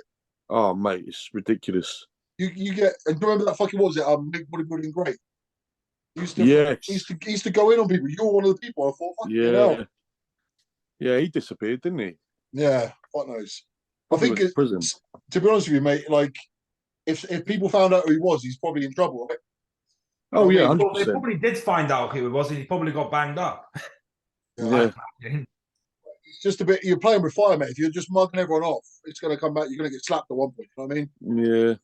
So, That is the other thing though about like social media and like the industry and that is like it seems to me anyway that you can literally say whatever you want and you have no repercussions. But bodybuilding isn't like some like bodybuilding isn't some like cyber world where like people like change and whatever. Like if you start chatting shit about me and I see you in the street, like it's fair game. Yeah, it's fair 100%. game. Yeah, You I think can't the internet's made a lot of people very brave who otherwise wouldn't be. You know what I mean? No, yeah. You notice that a lot of them, they're people that haven't got a picture. They're just like accounts that they're not people. Well, there are people, but they're not like someone you know or someone you're likely to see. They're just people that like they hide behind like an account. Yeah. So they're not even worth wasting time on. No, I was younger. I used to get quite angry about it because I'm like, why am I sort of like being critiqued by someone who looks like a 12-year-old girl? But now I'm older, I sort of like just shrug it off. But you're not really going to get that sort of shit from someone who's actually good. That's not how people act. If you're actually someone who's pretty good, you're not going to talk like that. Nah. You know what I mean? You don't ever see that. No, never. Hey, on the subject of social media, you put up a Q&A, right? Yes. Did you get anything else that was worthwhile? Let me have a look. So I see you put a few up on your story, actually. Yeah. So that was a good one. I had if you had to fight someone in the UK bodybuilding scene, who would it be and why? We won't go into that one. There's people I find annoying, but I can't say I really want to fight them. But I know. I've got like a hit list of guys I want to beat. Not for any sort of reason really, like. But yeah, I've got a hit list of guys I'd like to beat. I've got one as well. I've got one as well. Like, and you say, it's not like a fuck you. It's just people you I want can to keep an eye on. Do you want to both like disclose that list, and then we can Ryan's got it in his notes. Like... Me and Ryan will get banned from the IFBB before we've even fucking got in it. Okay, yeah. Sorry, let me just turn my phone. Okay, so the next one was any funny stories about backstage shenanigans, crazy carb ups, or peaking protocols. I'll tell you what, Yeah, it's always I remember this from early, like when I was competing back in the day. I'd always see skinny motherfuckers like constantly eating rice cakes, peanut butter, yeah. rice cake. And I'm like, what are you doing? Like, what are you fucking thinking? And like Haribo's and shit like that. And if you ain't got the muscle mass to support it, what the fuck are you doing? I see what they're doing, but yeah, it's if you look that small before stage, You ain't like fucking carbing up. You're not putting muscle on with a carb. Do you know what I mean? what's a couple of rice cakes gonna do? Thing is, Exactly. who wants to eat just before you go on stage? Like your stomach's like fucking all knotted up. Like the last thing you want to fucking do is eat. Do you know what I mean? Like, Yeah. Yeah. Keep it tight, mate. Keep it tight. I'd rather be a bit flat. Hmm. I'd be fucking detailed with the midsection control. Do you know what I mean? Yeah, I've definitely. never understood that one when people are shoveling load of food in before. I don't know. Yeah, I've seen a guy. That was the funniest thing. I seen a guy in a KFC bargain bucket. That was fucking nuts. And then when I asked him, and I was like, well, I said, why are you eating a family bucket of chicken? And he was like, sodium, bro. And I was like, Wow. what the fuck? Fuck. it's Have you, like, bro, just wait. You literally like in an hour you can fucking have that, you know? Yeah, one time, one show, what did I do? I waited till about an hour before the show and I went and grabbed 2 cheeseburgers from McDonald's. Where was I when I did that? Because what I realized that when I ate something in close proximity to training, like something like that, it made me incredibly vascular. So I was like, yeah, right, okay, it might make me look harder on stage. Yeah, no, just made me feel a bit shit, and I came second. So I was like, that was when I was self yeah. coaching. I definitely would not recommend doing that. It did No. nothing for me, nothing. I mean, it probably didn't hurt like that close to the It show. it certainly didn't help me because, as I say, Yeah. man, I just it felt like it was repeating on me. Yeah. Mm. Honestly, I don't really know what I was thinking. I was just thinking vascularity. That's all I was thinking. I don't know, but no, I definitely would I not find as though recommend it. like vascularity doesn't show the same way on stage like it does in the gym. I just think again, you and me have talked about this fucking a million times, Chad. It's just like it doesn't need to be over four. Like carb loading is just people are trying to fucking reinvent the wheel every single time, and I can't wrap my head around it. It's just you're just playing with fire. You've done all of that prep, you put all that effort in, off season prep, and then right at the last minute you just do something drastic. For what fucking reason? You know? Well, especially this year, like that's like a trend, isn't it? This year to do carb ups, and then to brag like on Instagram, oh, I did 2,000 grams of carbs, and it's like, okay, and who gives a fuck? Well, I'll tell Yeah, you what, the more time's gone on, the more I've started to doubt what I was doing before as well, even with Martin, because I can't help but think I could have been better. Because he used to fucking feed me up. Like, so you saying, Connor, you were saying you've done like 800,000, whatever, for a couple of my shows. Well, you know, when you and I competed with each other, I did like over 1,000 for 3 days in a row. And I do feel like it makes me lose detail. hmm, Like, I posed before doing that in the gym, like on the Wednesday, because you and I did like Saturday, whatever. The Wednesday before, 100% I was better. yeah, 100% I do I think was though, better. last year Martin used to deplete you a lot harder. So you would run multiple days in a row that you almost can't fuck it up. Whereas this year it was always like burgers and cheat meals and Yeah. refeeds and cookies, and it was kind of like, and and even you in the group chat, you were like, I don't really need that. Used to piss me off. Like, I was not even depleted, and he was just like, high day, high day. And I was like, fuck it off. Didn't make any sense to me, mate. Didn't make any sense to me at all. Did What's you? you're gone. I was going to say to Connor, like, did you in previous showings? Did you used to do quite heavy carb loads, or was it like usually quite plain? nowhere near the amount. Yeah. Nowhere near the amount of food. It was like so. This is like I think even Tom said to me, he was like, genetics has played a massive part in like my career as well because he was like, if a normal person would have done what you'd have done, they'd have just never done anything. You'd have never won fuck all.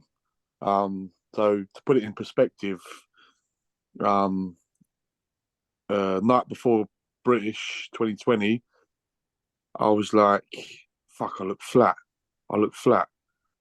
And I hadn't really eaten half the amount. Let's say I'd probably eaten 400 grams of carbs, maybe not even that, like nothing. I just drove to Five Guys and ate 2 burgers. That was it.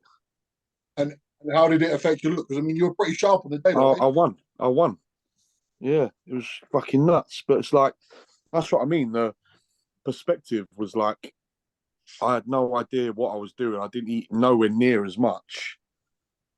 And so, how would you say the peaks compare? The The actual look itself. But by far now, I look loads better. You know, I definitely look better, like filled up, and I think it hurts my physique when I'm not filled up because like things like my arms and my legs will go first, and they'll look like smaller and stringier or whatever. But That when was I'm like filled up, one of the main criticisms for you, wasn't it? Like in the past was the quads. Obviously, like the main criticism was that you needed to bring your quads up, and like in this show, the legs was like kind of like everyone's like, "Fuck me!" Like his quads have really come on. Yeah. So that could be. To be honest, when you and me competed with each other, my mate said to me, Connor's got lagging legs. Before we'd even stepped on stage, someone said, Connor's got lagging legs. I stepped on stage, your legs were not lagging even then. Right?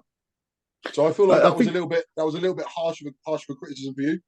I think people think that because I think my top half is like so developed.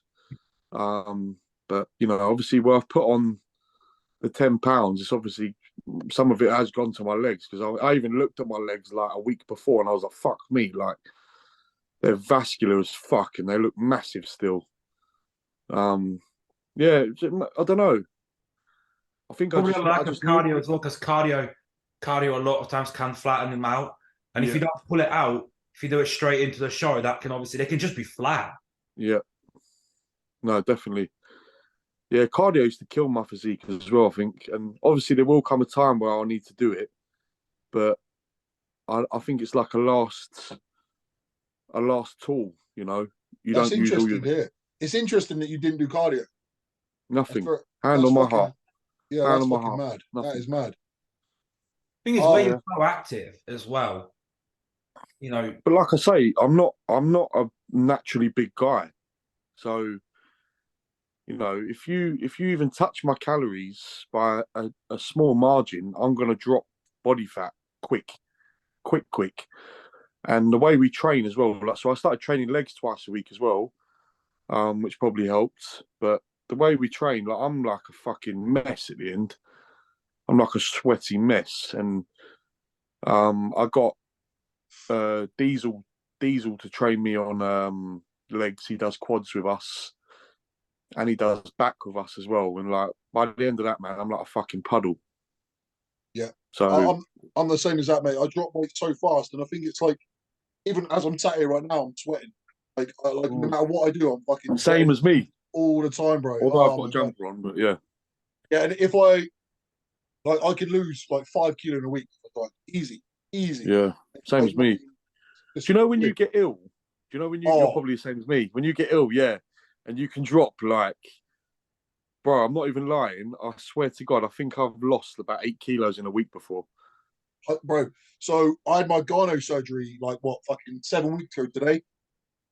2 weeks I didn't train at all, and because I wasn't training, I just reduced my food a little bit, just a little bit. I was still eating 5 meals a day, but just like reduced portion sizes, and I was 8 kilos lighter in 2 weeks. Like 5 meals a day. I wasn't ill, nothing. Fucking 8 kilos. Thing is, when you weigh so much, when you weigh 290, 300, dropping 10, 15 pounds is not a lot proportionate. Relative, yeah. Because if you're 100 kilos and you drop 10 kilos, that's 10% of your fucking body weight, Yeah. So there is that, but like everyone's just different. Like, see, for you, like obviously you can't put weight on.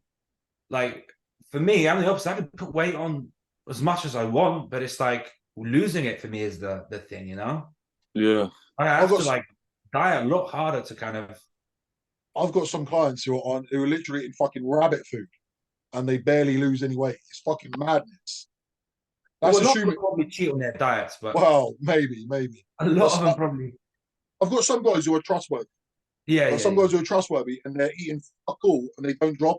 It's like baffles me, mate. It baffles me. As you Yeah, say, yeah, like you're the opposite to what me and Connor are.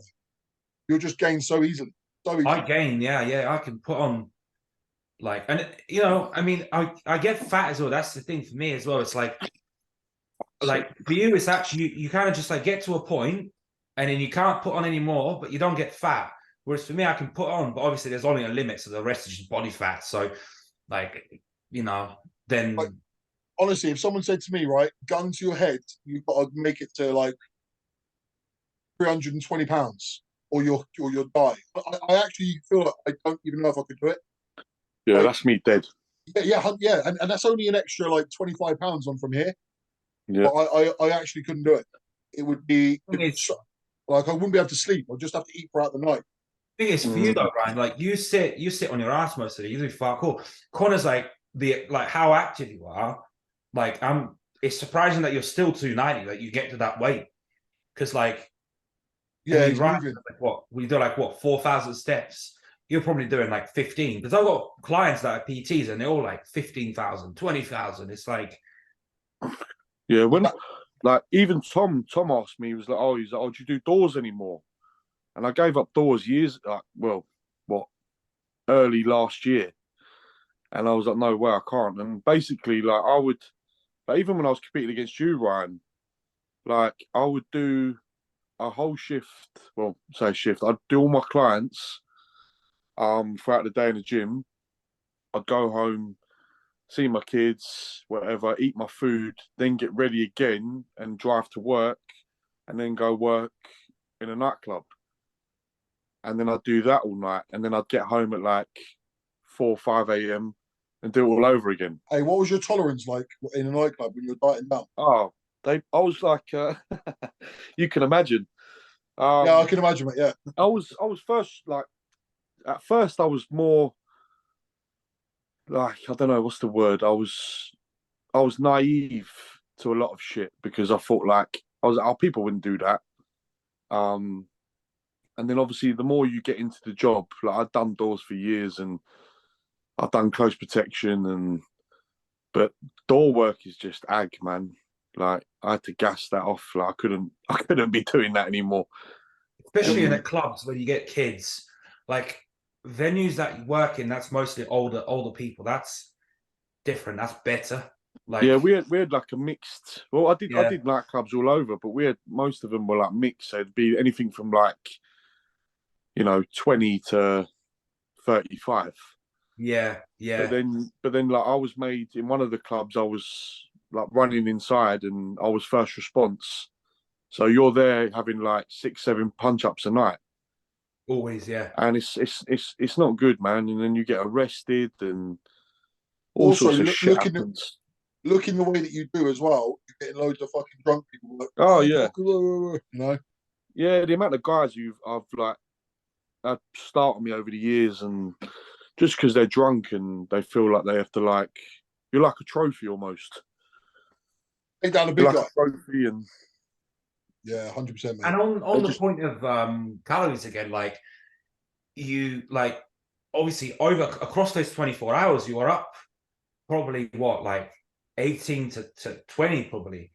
probably 18 hours. Yeah, Yeah, so that I wasn't sleeping really. that on itself is probably because I'm not trying to sort of discredit Tom, but you're like obviously putting a lot of the size that you put on and the progress that you made this year down to like Tom's coaching. But I think on the flip, sleep obviously massively being improved.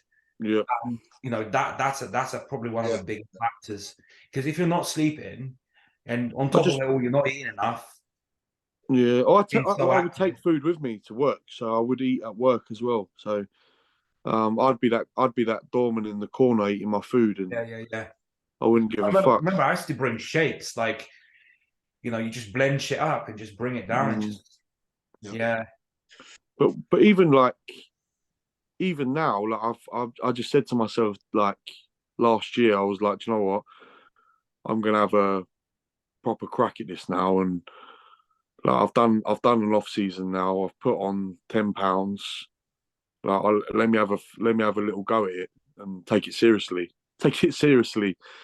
I've been doing this for years, and now I'm taking it seriously. But yeah, Well, mate, if you're not taking it seriously and you got to the point you got to, it's pretty mad.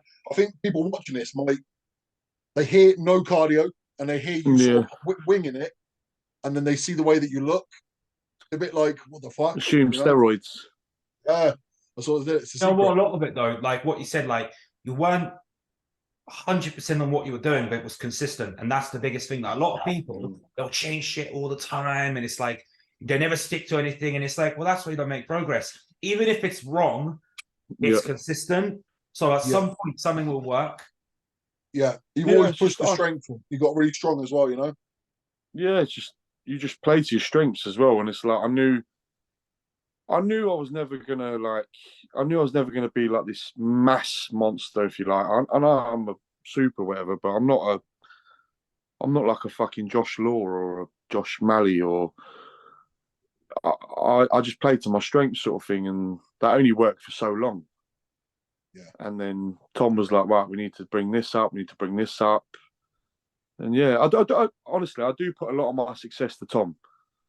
Yeah. And I don't blame him at all for that result on Saturday. He was the best coach he could be. He did everything right. I did everything right. I looked the best I have. I'm 6 foot and I was like in the 250s on stage. Yeah, that's fucking hard to do. I don't give a fuck who you are. Like, that is hard to do. And he's only technically been coaching me for what? Just over a year. So fair play to him. Tom deserves a lot of credit. You should go with Tom, Ryan. Yeah, do you know what? I don't want to go with a big coach, a big name coach. I want someone who's a bit smaller. I think this time, because with Tom, yeah. Sorry, I was going to say with Tom, like, so he's got people who are high level. You, Johnny. Well, there's loads of dudes who I don't even know. I think if I want to go with someone, I want to be a bit more of a priority. You know what I mean? Yeah. And I feel like I would be a priority, but I want to be like top priority, main priority. Yeah, but I'd have to share it with the likes of yourself. And you want to be top maybe boy. Say again. You want to be top boy. I do. But with you around, I can't be top boy. But yeah, it's like you beat me last time. But mate, the improvements you made. We need round 2. We do, mate. I might. I don't know. How long are you next on stage? 3 weeks? 4 weeks? So... I might see if I can do it, mate. What do you reckon? I'll give it a go, mate. I'll give it a go. But I feel like I want to go with someone a bit like smaller, so to speak. You know. Mm-hmm. But I don't know. Hey, but before we wrap it up, I want to ask one more question. Yes. We've been asking now. What would you rather do if you were 2 days out from a show? Oh fuck! Hold on. Cheat on your diet or cheat on your missus? That's a trick question, isn't it? We ask everyone. Fucking hell, that's a fucking. Oh. Do you know what? Because the girl would have to be like Ronda Rousey or something, because otherwise she'd get her head kicked in.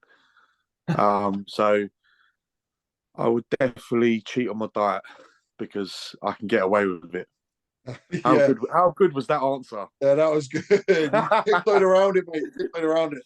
We always make the argument like you're probably not going to want to cheat when you're 2 days out. Like you just, you don't feel like it. The last thing you're thinking about is sex when you're 2 days out. You know what I mean? No. Do you know what? I couldn't probably raise a smile, let alone anything else. But you've been pretty good. You've been in pretty good spirits on this, though. To be honest, given your situation. Yeah, no, man. Do you know what? It's like I said. Like you said about did you laugh or get angry? Like it's two bros, isn't it?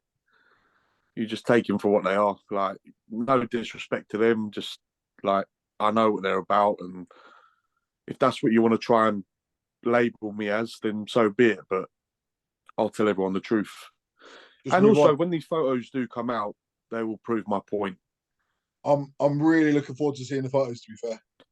Do you know, I messaged them earlier and they were like, oh, we'll give him a nudge. And I was like, it's been like 2 weeks, man. Like, what do you mean a nudge? They're But- fucking. They're hiding. They're hiding. It. That's End of what the they're day, doing. though, you come in 10 pounds bigger, clearly like the best you've ever been, which on it in itself is a lot better than had you come in worse or had you come in like not in your best shape and won. Does that like Yeah. do you feel that way? Yeah, do you know what as well? I feel like I sort of like let the crowd down as well. And this, it's the same again. It's like I'm not sounding arrogant, but it's like the overall would have been sick. Like you imagine me and Callum vying against each other. Like you'd have had like I'm slightly tall. Well, yeah, slightly taller than him. Like he's got some freaky body parts. I got some freaky body parts. Like that'd have been some fucking overall. But you know, That's what as like bodybuilder fans want to see that shit. That's what they want exactly. to see. Yeah. You That's want what I to see. you want to see the biggest and freakiest guys get on stage and go against each other. Otherwise, what's the fucking point? That's why when you and me were doing the pose down, I literally shoved you Yeah. on stage. Yeah, I remember that. I didn't even know you. I didn't even know you. Like we like literally Yeah. said hello. That's it. And I fucking shoved you, and I thought, hold on a minute. Hold on a minute. That's a little bit weird. I don't know how that's going to go down, you know. But No, but that was Nah. that was exactly what everyone wanted to see, and that was a Yeah. good show that a lot of people remember. well, So- I knew it was between me and you. So I was like, right, well, let's fucking give them what they want. Yeah, So when they that's what I found mean. you, and fucking It's a competition, and you're there to, be a showman as well, almost. So that's the whole point of like the posing, and you've taken time to prepare, and then for like the overall, in my opinion, wasn't even competitive. And I'm not sounding sour, I'm not at all, but it's like, oh well, that super went through, and then he did that, and yeah, Callum won. Yeah, well, let's get them off. It's like it's a bit of a cuntish thing to do, really. well, these photos are going to come out and they're going to surface. It's going to be an interesting view, mate, for sure. Yeah, do you know what? It's just that even if the NPC bring them out on, because I haven't seen any of that yet. But even if the NPC bring them out on the news, the news online, the website, they'll be on the internet forever. So who's like sort of like held accountable for that? Who's liable for that? Who do we go, right? Who the fucked that one up? It must be a bit embarrassing. So, like, obviously, it's a franchise, and NPC are going to see two bros, and they're going to see that as the super heavies, and they're going to be like, Yeah, "What are they doing over in England? doesn't What are look they doing?" good. You know what I mean? Do you know? It would be like the way I've had explained to me. It's like you imagine, like, I don't know, Johnny losing to some complete nobody who looks like nothing. And I'm like I say, no disrespect to him at all, because he obviously worked hard and whatever, but he was well off, and it was so like one end of the spectrum compared to the other. It wasn't even a competition. It was just like, well, Connor's won that. Let's put him in the overall, and let's put him against someone who is competitive, like Callum, or or yourself for that matter. But Because even at Yeah. that point, had you got that win and then lost to Callum, you could have gone, well, fair enough, whatever, he's really good. Like you wouldn't have gone, oh, that's what I mean. Whereas that is just so off. Yeah. Callum as well. He even like said to me like I look good, and then I saw Nick Elliott, who was Tom's guy. Some of the freakiest, like, He's crazy. He's competing this weekend. isn't he? I've seen some legs around the world. I've seen like Josh's legs, but for a heavyweight on that structure, like the legs look fucking nuts. He was actually more muscular than Callum. But Callum was better condition. Yeah. Yeah. I think if you pulled about 2-3 pounds of water off of him, off of Nick, maybe 2 pounds, he'd have won. How do you reckon you would have got on against Callum in the overall? Well, you know, Callum's a great bodybuilder as well. I remember Callum because he held a junior British bench press record. Not many people know that. I think he benched like 260. yeah, Saw 260. his That was spec it. with it, didn't he? Or was that with George 180? Peck, No, yeah, George Peck, on yeah. 180. Yeah. Um, Mental strength. but you know, I always turn up to win, so obviously I'm going to say I'd win, but yeah, I think it would have been good. It's like shot for shot, really. Like I have my strengths, he has his strengths, I have my weaknesses. But I think he's a really good bodybuilder and really probably very well proportioned. But I think your size was overwhelming. yeah, that's what I mean. The super didn't look like a super. It should go like super heavyweight, light heavyweight, middleweight, and then it looked like that. Not like the heavyweight looked bigger than the fucking super heavyweight. It just looked stupid. Yeah. But like I say, I'm not sounding like arrogant towards the guy or whatever. Like, you know, it's not his fault. It's not his fault at all. And It's not his fault. He's he shit, won. right? I'm joking. So, yeah, I don't even know his coaches. That was the other thing I wanted to know. Oh, He's actually, not got an Instagram or anything, is he? no, I've not seen him ever. I've never seen. I don't know who he is. No. Yeah. I don't know. That's also disappointing as well. But then when you turn up to a show, and I'd rather them just tell me like a week out and be like, "Listen, there's only one of you. Sorry, there's only two of you in the category. What do you want to do?" And I'd rather be like, "Do you know what? Push us into the heavyweights. Do it like a free for all sort of thing, because then it's more competitive. I don't prep for fucking 12 weeks to go against one bloke. Like, what a waste of time." Do you know what? If you'd gone in the heavyweights, it was like a proper stack lineup, wasn't it? Yeah, That would have been awesome. Yeah. but they wouldn't do that. But I just don't. I don't see the point in. I can't really call that a competition because you're just against one man. Yeah. If there's like 6 or 7 of you or whatever, or 5 of you, anything more than 3, Agreed. not one, like it's fucking stupid. Agreed.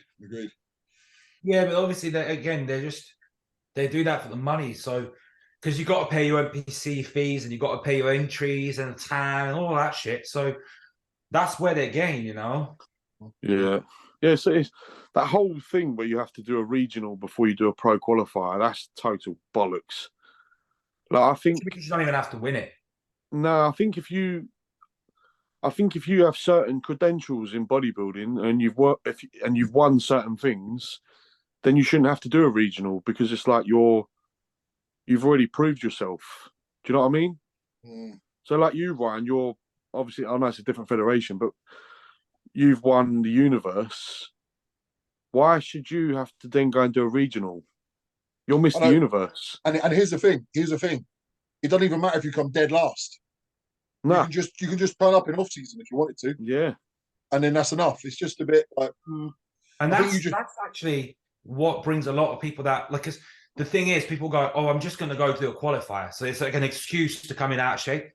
For a lot of people, I fucking hate that as well. We had quite a lot of people do that last year. Do you know when people say, "Yeah, but I didn't peak well for that show. I peaked well for another show," and I'm like, I do get that, but like that's total bollocks, man. Like I turn up every time to win. 100%. I don't turn up to come second. Never. I've never said to Tom, "Oh yeah, we're just like fuck about in this one. Doesn't matter." I feel like it affects your confidence as well. If you've got like 3 shows and then first one you came like 5th, like the next ones you're a bit like knocked in. Do you know what I mean?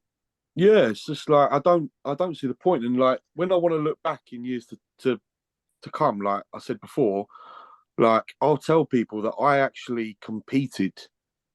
Yeah. I've competed every year since 2018.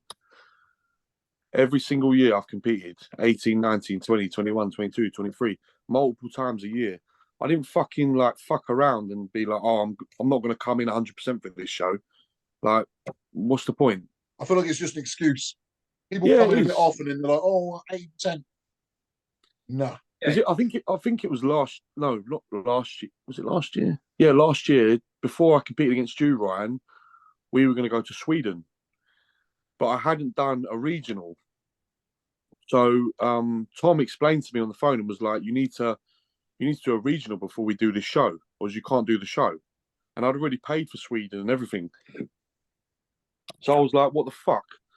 And they were like, oh, you can do the regional on the Saturday and then fly out on Saturday night to Sweden and then compete on Sunday. And I was like, why? I was like, Fucking mad. I'm British champion. Why have I got to fucking do anything? I've proved myself. Why have I Seems got weird, to do doesn't it? anything? Yeah, Yeah, seems it's weird. just like, and then I remember Ballinger did it, and then like he nearly fucking, I think he nearly won. Yeah, so I've known a couple of guys who actually Drew Walker did it. Drew Walker competed in England and Yeah. then he went abroad the next day. I don't feel like that's going to maximise your physique No. traveling on a plane and No, all not that. with You a know, flight. You want to get there like at least like 2 days out, don't you? You know. Yeah. 100%, 100%. Yeah, I didn't see any of it making sense to me, and I was like, you're literally rushing me into a show to make some money out of me, Yeah. to give me a right of way to then compete in a pro qualifier. But I was like I've been in pro qualifier overalls, and like I didn't get it at all. I agree, man. Yeah, no, because like you said, you don't even have to win that show to actually. If it was right, you got to win the qualifier, then fair enough. But you can just turn up. That's what they should really do, really. And that sounds really bad, but you should have to win your regional to then go, like, so you get all the winners of the regionals. They all then go into the British Championships finals. 100%. Then you got 10 of the top guys in the country turning up because they've all won. Well, that's None of them are PCA. That's what losers. PCA is, isn't it? Well, yeah. That's what PCA is. Yeah, but PCA can invite you into finals even if you haven't won. So yeah, it's like first, second, third. Sometimes, right? They just decide depending on how they find you're gonna, How good you are. how good you're gonna do, or you Yeah, might do yeah. at finals. Again, it's all of it is. If it was just winners, you're not going to get enough people to kind of like do it. Yeah. So, because you only get one overall winner, but obviously you got juniors and you got like, so. Yeah. Yeah. Just, the whole thing. I think since the UK BFF they gave up the pro card, it's sort of like gone a bit fucked, really. Yeah. And I wasn't really a fan of the way they were because they were corrupt as fuck as well, but proven corrupt as well. Yeah. But can you believe they're still going? No, I don't get it at all. Do you know what They're they still asked going. me? I had one of them asked me, forget who it was, one of the judges. They'd asked me like a week ago, they were like, oh, you should come and do the UK BFF, whatever the fuck it is. And I was like, you guys don't have a pro card. Why would I do that? Yeah, elite pro, isn't it? That's right. Yeah, fuck that. Oh, is that what it is? Yeah. Shit, no disrespect to anyone, but that's not the way I want to go. I want the IFBB. That's it. Everyone wants the IFBB. Even my PTA pro card, I don't like. I care about it to a degree, but not really. It's not really what I want. You know. I think that's a great achievement though, and you should always, that's like something not many people have done, man. Like I ain't done that, but like it's like a stepping stone almost now, because you're like, right, I've turned pro in one federation. Yeah. Like, why can't I turn pro in another federation? Do you know? Exactly. Yeah. I don't think it's something to like not take seriously. PCA is quite well respected as well. So yeah, as I say, and like when I get old and I fucking like retire, I am going to be proud of it. But as of right now, it's just, yeah, it's not what I want. It's not what I want. It doesn't feel the same way. I thought it would mean more. After I got it, I thought I'd feel quite satisfied, but I don't. I feel like it's whatever. I think the reason I want the IFBB as well is because it's like, well, I've wanted it for so long before it was popular, or like I remember watching like Zach Khan win his. Took him 7 goes. 2014 or 13? I think it was 13. Like I watched Flex Lewis, like all these people, and it's like I always wanted to win mine. So it was like when people kept going to me, oh, you should go and do such and such federation and win your pro card there. And I'm like, for what? What am I going to do with that? Fuck all. Like I can tell you firsthand, it feels limiting. That's all it does. It feels limiting. It doesn't feel. I don't feel much from it at all. I mean, if the PCA had their own like sort of like, well, they wouldn't, but if the PCA had their own like sort of like Olympia sort of thing, then maybe it'd be different. But it's like you only go so far in PCA, and that's it. Whereas, and that's another thing. I have no qualms about me saying that I'm ever going to get to the Olympia, because I have no dreams of that at all. I know where my physique is limited, and I know that I'm good enough to be a pro, but in terms of going to the Olympia, maybe not. So yeah, You feel like if you got your pro card, they might almost signal the end, though. do you know what? Yeah, I think it's a big hole to fill in me. Like, I've wanted that for 16 years. It's not But been then you say popular that since you don't know, because just look at this year. You put on 10 pounds. You know, you're 30, so you know by the time you're 36, like Ryan said, like you can jump ahead. Like But will the fire still be there? yeah. I Because mean, you've just wasted 3 years of my time. I should have turned pro 3 years ago. So you've taken 3 years out of my career. And when I had fire in me, I could have been this weight, what, 2 years ago, if I hadn't have kept on competing. yeah. So to me, it's like, it's either gonna fill the gap and I'm gonna want to push on and go and try and win a pro show or whatever, or it will be like, you waited 3-4 years too long. I don't want to do this anymore. You're still young enough. You've not even entered your prime years yet, so to speak, of bodybuilding. So if all goes well, but as you say, by the time you're my age, think what you could be if you carried on the level that you're going. But then again, like with you, Ryan, it's like you don't have kids. So I've got a 2-year-old and a 7-year-old, and like I think it's selfish of me in a way to, if I'm not, do you know, if I'm not in my head if I'm not where I want to be when I'm like 33, regardless if I'm pro or I am pro, and then where I am in my pro career, if I'm not pushing top 5 in pro shows, I'll knock it on the head, because I've got kids, and it's not. I just think it's selfish, because it's like I'm not. If I'm not like where James is or whatever, or like winning something or placing in top places, like what's really the point? I'm just gonna fuck my body up, and for what? That's a very real thought that I've had of late as well. I know my limitations, being my height. I know that there's a ceiling for me. So if it doesn't happen in the next like maybe 3 or 4 years, like it has to stop. Yeah. Otherwise, I'm just taking years off my life for what? Mm-hmm. You know what I mean? So and I'm sure you want children. Like Amy probably wants children, so it's something you have to think about. And you know, if I was to place top 5 in a pro show and I kept getting better and better and better, then I'd probably, look at Samson. We were actually talking about this the other day. When I first met Samson, I was 23, and he was doing the Arnold Classic in Barcelona. He came 5th in the amateurs. That's mad. And it's like, and he was what? So he was 31.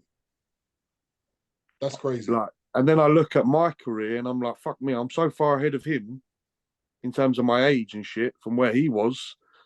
It's like, what am I going to look like when I'm 37? But am I still going to have to fire? Do I really? Samson doesn't have kids. I think you see that now, but that's like, it's almost like when you don't get a good result from a show, it's kind of like easy to kind of get like down yourself a lot.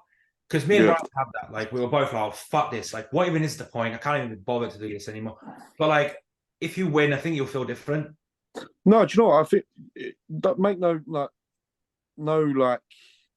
bullshit or anything. Like, I will win a pro card. I know I will. I'm good enough. I know I'm good enough. But in terms of the longevity of how long I go on for after that, I don't know.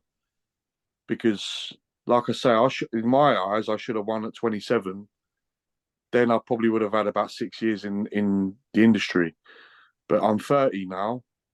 If I get it this year, then let's say I've got 3 years left of fire in me. And if I then progress, then maybe I'll stay on. If I don't, I'll fuck it off because there's no point. Mm. You imagine if I get to 33 and I don't really look that great compared to them on stage, or I look worse, or I get worse. Like it's just it's selfish, man. See, that's I don't want to. sorry, go on, go on. Sorry, Ryan. Go on, mate. Go on. So that's another thing as well. You don't. It's not a guarantee you're going to get better because No.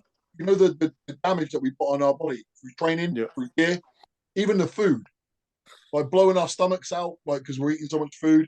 I feel like it's not a given that you're definitely going to be better in time. Some people actually regress. You know what I mean? Yeah. So, got any injuries, Connor? No, Like, man, nothing. Bigger well, nice. Yeah, that's what I mean. So that's The hamstring healed fine. It wasn't. I think it was like a second grade tear, so it wasn't anything bad. The adductor was ruptured. That's fine. I've pushed some fucking big weights in the last 7 months, and it wasn't.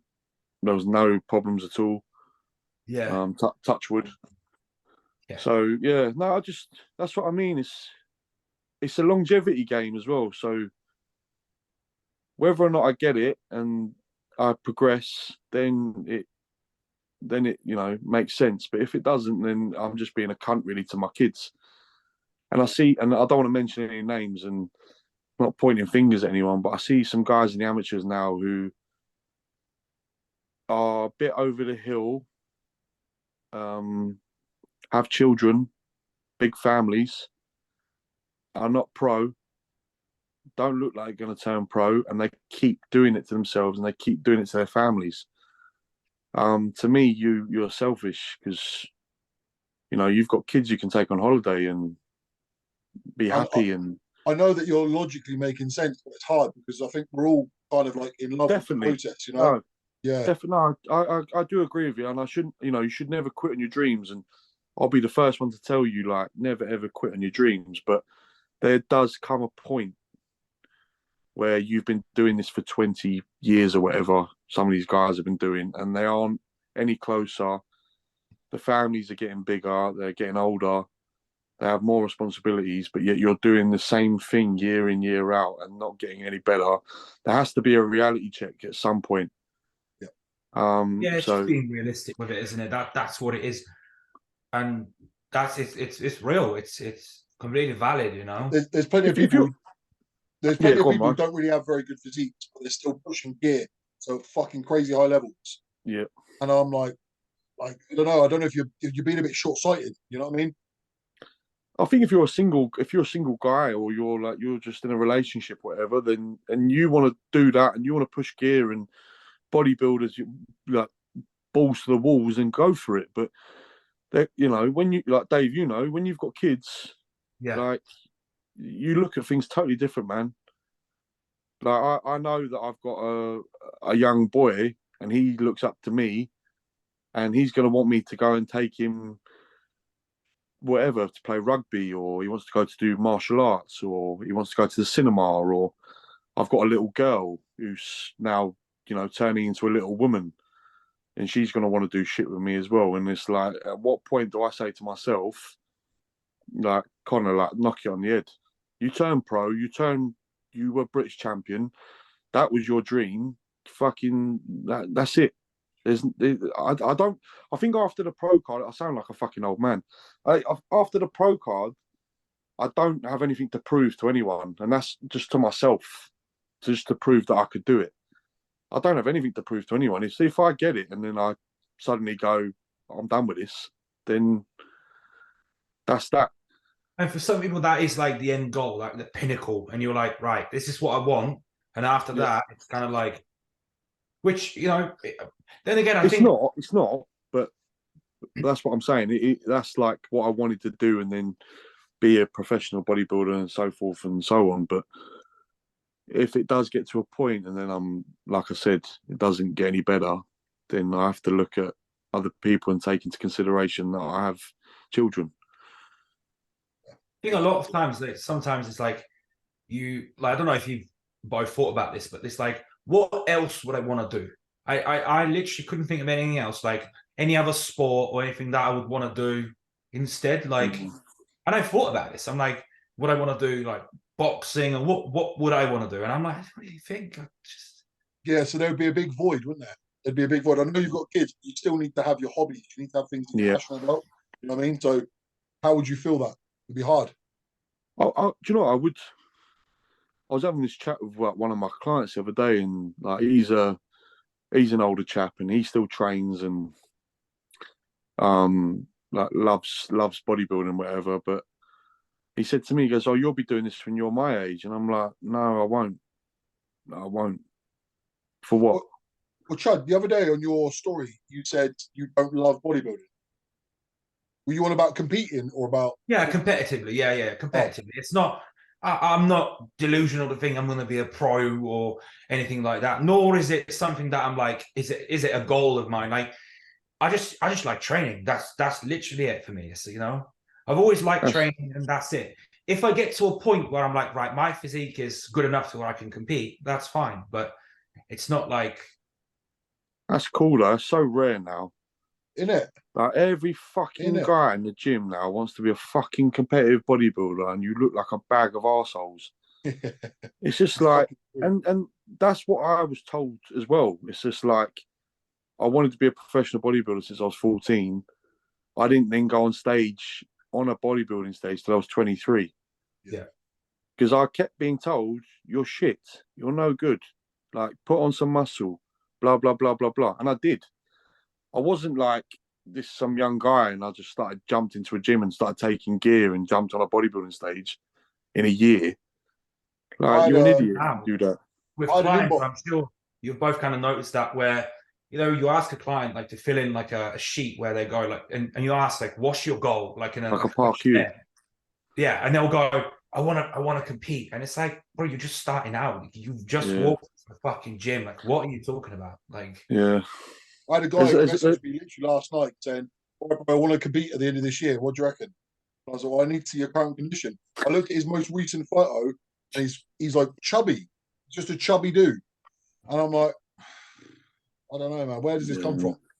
Like, it's nice to meet someone who just wants to train because they love training. Yeah. You know what I mean? People say that about my son as well, because they like Reg he's a big lad as well, and like everyone goes like, they're going, "Fucking hell, like, look at his legs, like he's going to be a bodybuilder like his dad." And I'm like, no, he's not. Don't even go there.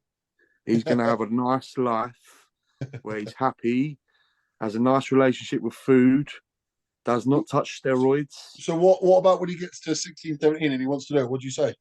Well, that's up to him then, but I would never push it on him and be, no, I would never be like, "You're going to be a bodybuilder like your old man, blah, blah, blah." Like, I hate people like that. They're fucking knobs. Yeah, I agree. He's his own boy. If he wanted to do ballet, I'd be happy. I wouldn't give a fuck. Whatever he wants to do, he can do. As long as he's happy, I don't give a fuck. Yeah. Agreed. Especially like, we love bodybuilding, but it's like, people don't get like, one, there's no money in bodybuilding, so there's no incentive to do it from that point of view. And it's like, it literally just opens up so many problems, like with like confidence, and like people think like we're the most confident people, and it's actually the opposite. Yeah. Constantly digging at yourself, you know what I mean? Yeah. It fucks you financially. Yeah. Most bodybuilders have shitty relationships. Mm-hmm. You literally are unsociable. Yeah. You probably suffer with some sort of mental disorder, anxiety, depression. You have a bad relationship with food. You probably can't sleep very well. You can't fit on any clothes. You tell me a positive. You look jacked. That's the only one. Yeah, you're fucking massive. You get a load of geezers going, "Oh, mate, fucking hell, yeah." Yeah. But only for like, what, about a month out of the year. The rest of the time, you're either fat or you look small. To be fair, when you actually think about it, what the fuck are we doing? Yeah. No, because it's like, yeah, you're big like when you're big like when other people look at you, but you don't feel big. Like, you don't feel like, you either feel fat or you feel skinny. It's like, yeah, it's fucking, it's a nightmare, mate. It's a nightmare. but we love it because it's just. I think you either like you fall in love with it or like you just totally detest it. 1 or 100%. the other. It's not like some people just watch it like football, like they just watch it. Like you either fucking love it, Yeah, you're or into you're it, or like you're this, fucking absolutely not. Yeah, yeah. or you're like this lot of a bunch of weirdos who get in pants and get tanned up. Like, Well, I love it, and I still think it's fucking weird. Like tanning yourself up and fucking like, oh, have you seen my nipples? Yeah, they're a bit puffy at the moment. Oh yeah, cool. Mate, your yeah, glutes look good. Your glutes look lovely. Oh yeah, yeah. it's fucking weird, mate. It's the only sport in the world where you can walk into a room, drop your pants as a man, and every bloke go fucking hell. And they'll start checking your legs out. It's so gay. Yeah, It's Do you not fucking, find it's quite funny though when you get people that like didn't quite get it or they just and they start like talking shit about it. They're like, oh, bodybuilding is shit. Like, it's like, well, just because you couldn't make it. yeah. I've actually there's a guy who's like, and I even say his name. It's not me shit talking. Actually, I think he's a great guy. You probably guys will know him as well. Now he's not doing it. He's sort of slaked it, and it's Yeah. only because his circumstances have changed. Yeah. Ace Sanchez. Do you know Ace Sanchez? I heard of that. Yeah, heard of that name. Ace. Oh Ace. yeah. He's called Ace Man on Instagram. Yeah. He's a right. local lad, and he's a quality guy. He's really funny. He's like a proper character. But now he doesn't bodybuild. All of a sudden, shit, it's shit. Oh, what? Oh, shit. Is it? Why Yeah. did he stop? Ah, He stopped. So it's partly health issues, but he's also lost a couple of his two of his best friends. They both died. yeah. Right. It wasn't directly because of that, but yeah. So, Yeah. his opinions changed on it, and now all of a sudden, modern bodybuilding is like shit. And it's like, I don't know, but he was good. That's the thing. He was good as well. Yeah, he was. To Well, me, bodybuilding will always have a place in my heart because it got me out of like the way my childhood was as well. It was very like it was violent and rough and like feral sort of thing. So bodybuilding will always have a place in my heart because it kept me out of like doing stupid shit, stopped me going to prison. I probably would have because a lot of the blokes I used to hang about with when I was younger, that's where they are now, or they're still on the estate. So bodybuilding sort of gave me a way out. So it always have a place in my. I'll never ever select bodybuilding. I'm not really liking the way it's going though with social media, but it will always have a place in my heart. yeah, judging and social media a little bit, but no, Not just that. In its essence, bodybuilding is fucking amazing. Absolutely, like, It's more just the people that are getting into it now. That's what I'm about to say. Yeah. Yeah. You're thinking about the next. So me and Ryan will probably be out of bodybuilding in the next 10 to 15 years. We'll be completely out. The next generation of guys who are going to come in, you're not going to have 300-pound, 280-pound bodybuilders anymore. These guys are going to be like 220, thinking they're huge. Oh no, I don't want to get too big. I'm going to go and do classic. Yeah, it's like fuck off. Like, what are you talking about? If you look at like the numbers from classic to open bodybuilding, it's crazy. Yeah. Like now, like classic numbers is like fucking 15, 20 each show.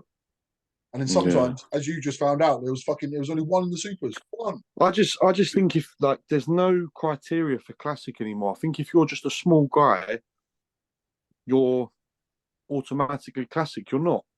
No, I agree. I think me, like I was told to do classic. I think me about maybe 40 pounds ago, I could have fucking gone and done classic. I've got more of a classic shape than some of these guys are doing. I've never seen like I don't even know how you judge it. These guys don't even have like the fucking same like physiques. Like they just look like small bodybuilders.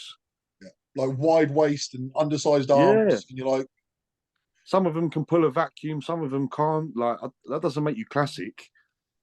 It's just there's just no. It baffles me. It baffles me. But they know they're not going to be competitive. They're not going to be competitive against bigger. For example, Joe Ballinger's going in the classic now, isn't he? Yeah. Fuck knows how he's done that. What is he? He's dropped like 232 or something, isn't he? Is that what it is? His weight limit? I think it's 6'1" at 232. Like, what was he on stage? What, 240? A bit heavier. No, I think his cap's 235, isn't it? Because his pro cap is 245, isn't it? Oh, was it? I think so. Okay. But I heard like he was trying to stretch himself to gain like an inch height or Yeah. saying so. Fair play to him. I think like I don't think he's got a classic physique. No disrespect to Joe. I like Joe. He's a nice guy. He doesn't scream open super heavyweight to me either. I think Joe would just have a lot of success in like modeling and that sort of thing. Like I don't think competitively he fits in any category, and that doesn't mean he has a bad physique either. I just don't think he doesn't scream super heavyweight to me, and doesn't scream classic physique. Yeah. And where does that really leave you? So Do you know what? that's not a dig. That's not a dig at Joe either. Like, I feel like I fit in that category as well because of my height. I haven't got a classic physique. I'm also not like super stocky, so I'm sort of in between as well. And I'll tell you what. when you look at Joe's shape, like it's different to yours. Like I'd say you look more like a bodybuilder than he does in a way. Mhm. Yeah, but Connor's that's right. I think Connor's spot on with that. Joe's got like what Joe does have. He's got great legs. Like his side shots and his legs are like are nuts. The lines and it's just as you come up, you know, Yeah. it's just sort of not there sort of thing. It's still he's still a big guy. Don't get me wrong, but it just doesn't scream. It doesn't scream to me like open bodybuilder, muscular. You know. Yeah. Oh, it's That's fucking. quite a lot We'll of see how he guys as does. well now. Like you said, obviously a lot of them are trying to jump into classic, and that's why a lot of the lineups are packed. Like they're a lot more competitive compared to your normal bodybuilding, you know? Yeah, I mean, if like someone was to say to me, they would be like, "Oh, we don't think you're a super heavy. We think you should drop to classic." Like, I'd quit there and then. And if that came from like someone serious, like I don't know, Jim Mannion or something like that, we don't think you're a super heavyweight. You're never ever going to win a pro card in the supers. We think you should drop to classic. I'd fuck it off. I'd be like, no way. So Because I I feel didn't get the into same this. way. A To do few that. people over the years have said it to me. Why don't you try Yeah. classic? I'm like, nah. The thing is, like I'm 260 on stage, and and I don't have a classic look. Just don't see Yeah. it. So yeah, I'm the same as you, mate. To be honest, I'm open or nothing. If I'm being honest. Also, as well, we spent all these years putting on all this muscle, right? This is another thing. It's called bodybuilding. You're building your body to get bigger. And I don't like, not naming any names again, but I've seen some guys who are actually cutting weight to win pro cards. You're cutting weight, you're dropping weight classes to win a pro card. Because you know It's you're going to be more fucking mad. competitive. Yeah. Mad. And I'm like, you've just spent all those years putting all that muscle on to strip it all off you on purpose, not for a prep. You're getting lighter than you should be just to win a pro card. It's like, it's fucking stupid. All the argument's now health, isn't it? But thing is, the smaller guys take just as much as the bigger guys. That's not healthy though. That's arguably just as bad, like to be as big. Obviously, we take drugs to get bigger. These guys are taking drugs to make themselves even smaller. I think that's arguably as worse. The only difference would be is they don't have to push as much weight in off season. If you're trying not to be bigger. But you imagine like you're having no success when you're 220. You're having no success, you're getting smoked. And then they're going, right, we're going to pull 20 pounds of you. And you're going to go and do this. And then you go and win. The prime example that I can think of now is Kuba. Because that's what he done, didn't he? Who? Kuba. He was trying to get into the 212s, didn't he? And he didn't make it. Kuba. Yeah. Didn't he try to do classic? It wasn't 212. I think he was going classic. Yeah, he tried to do classic. Oh, classic. So he couldn't make the cap for classic then, right? Bro, he's about as classic as a potato. Yeah. Well, he looks shocking. Well, didn't Chris Bumstead went pro as open? That's what I'm saying. But I think that's fair because you're no disrespect, but Open is so much harder than Classic to win at. So if you want to go and win at a heavier weight class and then drop back down to something that you're more comfortable at, fair play. But you can't go from like a super heavy to then a light heavy. No. Do you know what I mean? And then Yeah. go, oh, do you know what? I'm going to go to Classic now. It just doesn't work like that. But people are just Because you're looking. going to look worse if you drop 20 pounds, like for like water and all that. You're going to look worse. You're going to be flat. You're going to be flat, and just going to look shit. Yeah. Well, I guess we'll find out with Joe this weekend, won't we? See what he looks like. Yeah, do you know, I wish him all the best as well, because he's been, you know, Joe's got to be 34. Yeah. So I wish Joe all the best as well, man, because he's been doing this for a while as well. And if Classic is his thing, then fair play to him.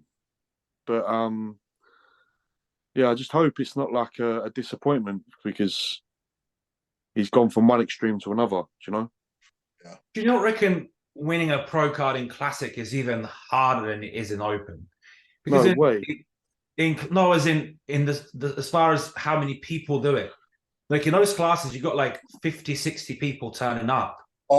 There's a lot of them are just making up numbers because they're small. It's not as competitive. So they're just small bodybuilders. They're not actually supposed to be in that category, if that makes sense. Yeah. Right. It's like, who would you rather compete against? Would you rather compete against a guy who weighs 210 pounds, who's like, you know, semi-shredded, who can move a bit? Or would you rather compete against a guy who's 290 pounds, who looks like making fucking... a case for Joe. So meaning he turns up to that class. He's not Classic, right? Nothing Classic about him. He goes up against 45 competitors. The odds of him winning in that class are a lot smaller than if he is in Open. Because he's not even going to get... for me, and again, like, that's just my opinion. But Joe can play to his strengths, though, because Joe can move. He can pose very well. He has some sick side shots in his legs. Arguably, I agree. He's not Classic, his shape, but, you know, I've seen it happen before. Yeah. But then in Open, in a good lineup, Joe... I mean, he still come third, didn't he, last week, didn't he? Against Johnny, didn't he? That's what I mean, though. So fourth, was it fourth? Fourth, yeah. So that's what I mean. So then when you then go into supers against, and a couple of good guys turn up, it's suddenly not competitive and you're pushed down the ladder a little bit. I reckon he won't even make top 10 in the weekend. That's just my opinion. Like, it's obviously, like I said, I don't know him or got anything against him. It's just looking at his physique, and even more so, not knowing him, I can be completely objective with just critiquing his physique. I can't see him making top 10. I'll be surprised if he's in the top 10. I don't agree. I think he will, because I think he's got enough, like, his condition's going to be super sharp. Yeah. And he moves really but well. Bro, so is everyone else. Most people that are turning up, they're not turning up fat. And some of these guys have such nice structures. I mean, look at the guys that win in Classic. Like, they're just insane. Like their structures are just insane. Yeah. So maybe his size is going to make him stand out. Well, he's not going to be bigger though, is he? Because he's going to be 235. So he's going to come in probably flat 10 pounds lighter. Imagine but then again, you guys coming in. Imagine you guys coming in 10 pounds lighter compared to what you normally look at. How would you look? Terrible. Yeah. So that's just me, though. I mean, like you said, like hopefully not the case, but that's just my opinion, you know. I think he will. He'll do well, and like I say, I wish him the best. I hope he does. You know, I hope he does do it, because to cut that amount of weight in that amount of time is fucking hard going as well. Yeah. And like I say, he's been bodybuilding. You know what? I've been on stage with Joe fucking 6 times. So he's been doing it a while now, and I just, you know, all those times he was just getting bigger and bigger and bigger and bigger and bigger, and then he just stripped it all off. So yeah, we'll see. When you look at someone like Neil Curry, for example, he's like so good. He's really good. And even when he strips down to 215, and his physique just like dwindles away, it just doesn't look. See, he is Classic. He is See, classic. Yeah. he is Yeah. classic to me. He has a classic shape. Yeah. He has no business in open. Yeah. Nothing. What about when he's filled up though? Because his physique transforms, doesn't it? It does on Instagram, Yeah, true. but not. It doesn't materialize on stage. In fact, because even when I watch some of the videos, and he won a New York Pro. You know, you are a classic physique. You're not an open bodybuilder. Yeah. Like Neil Curry at 270 against Hollinshead. It's not even close. I agree on that. It's not even close. Whereas Neil Curry, He is 215 though, isn't he? On stage, he's 215. exactly. So I just think that added. So I don't think it will suit him, man. Just Or I depends think how he's going to he have puts it some on, isn't serious it? health problems. Probably, yeah. Yeah.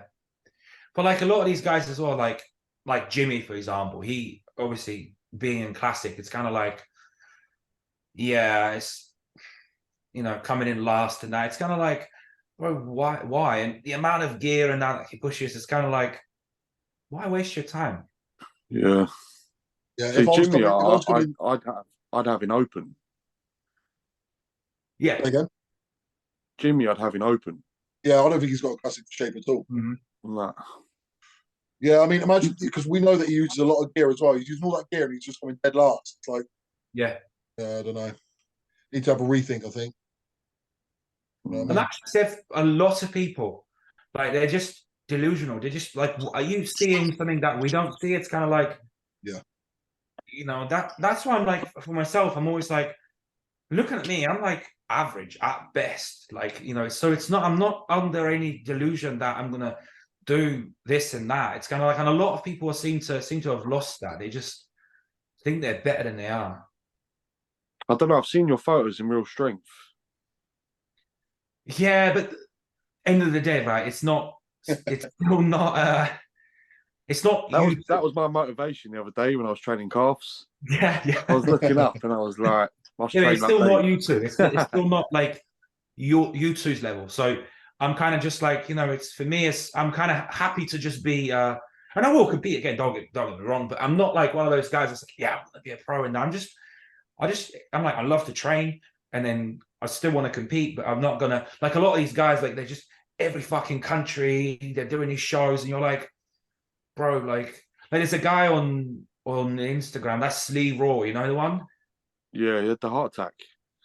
Well, yeah. It's like, bro, you've done every fucking show on the calendar, and you're still like, what are you doing? He's not even classic. It's like people like that, and I just think, are you blind? Do you know what? I think he stands like you're talking about Corey, aren't you? Yeah. Yeah, I don't think he should go back to open. But I do think I thought he was classic. Yeah, he did. He does all He these like routines and shit, doesn't he? He did open 1 year. I think it was when He's done the Arnold 21. yes, and he did the show before that where Josh Law won. Josh Law won the overall. Yeah. I think he came like 5th or 6th. Maybe 7th. I think he was one below Nathan Styles. But yeah, anyway, and to me he looked really unhealthy. Yeah. Yeah. Whereas now, where he's obviously stripped down as much, and to me he's got a better chance in classic. Whether or not the But physique does he look is classic there. though? Do you think he looks classic? Looking at the pro standard, does he stand a chance in any of them lineups? That's like me though. I don't stand a chance in a pro lineup. Well, I mean that's true. But like this is me being a critique of myself. I'll get back to Corey in a second, but me being a critique of myself. So say I want a pro card in a month. I can't go into a pro show straight away. I get smoked. Well, look, Johnny plays 5th. But look at the lineup. So I'd have to get a lineup like that, where they're a lot smaller guys. Because suddenly, when I'm standing on stage, I'm going to get fucking blown away by guys like. Imagine me standing next to. That's how it Ian starts, Belair. though. look at like James and look at all these guys. Like they started off and they're like, right, top 5, make the top 5. Then you go to make the top 3, and then it's just a progression, isn't it? Because when you turn pro, you're back to like literally like the bottom, and you've got to build yourself up. That's kind of how I see it. But I think you've got a lot higher ceiling than a lot of these guys that are trying. I'm not deluded. A lot of them are deluded.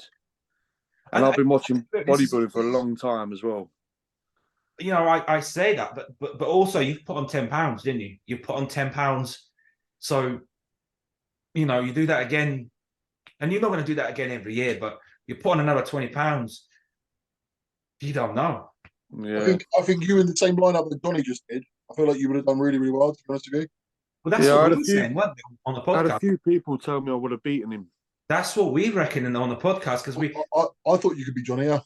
Yeah, it's just, do you know, it's one of those ones with Johnny's. We had a close one in 2021 where he won the overall, and that was a split decision. It was like the judges said it was apples and oranges. That's why I put that post up at the time. Yeah, he said apples and oranges. He went back and forth, and we couldn't pick. And then someone chose Johnny, but the shots more so from the front would go in my favour. The shots in the back would go more Johnny's favour. So it'd be more competitive than it's ever been. But like I say, I have nothing but respect for Johnny. I think fucking he's phenomenal, man. Oh, he is, and he's such a nice guy. But if I had to pick at this level whose physique I would want, I would say I would want your physique, because I think that's got a better chance of progression compared to him. Like, he's pretty much maxed out at this point. Like, how much further can you bet? Like, better can you get? Really? I think Johnny was what's Johnny, like 5'8", 5'7"? Nah, bro, he's like 5'4" or something. He's short. Nah, he's he was at the that show that you two both done, right? And I was stood next to him, I was chatting to him. He's a lot shorter. No, I think he's about 5'8". You think? He's 5'8", 5'9", yeah. Really? Yeah. He's a lot shorter. And I'd say he's like probably in the 230s. So he's got loads to play with as well. And if he wants to come in a lot bigger, he can. But whether or not he can or not is another question. Because that's going to be the... Yeah, so if he was to put on 20 pounds, what's going to happen? Because he's already got quite a wide midsection. Yeah, you've got a small waist, so you ain't got to worry about that. Yeah. Do you know what? I don't know. I don't. My waist, I've got a 38-inch waist. So what is it? No, 38 inches now. Right. Now, that's not small.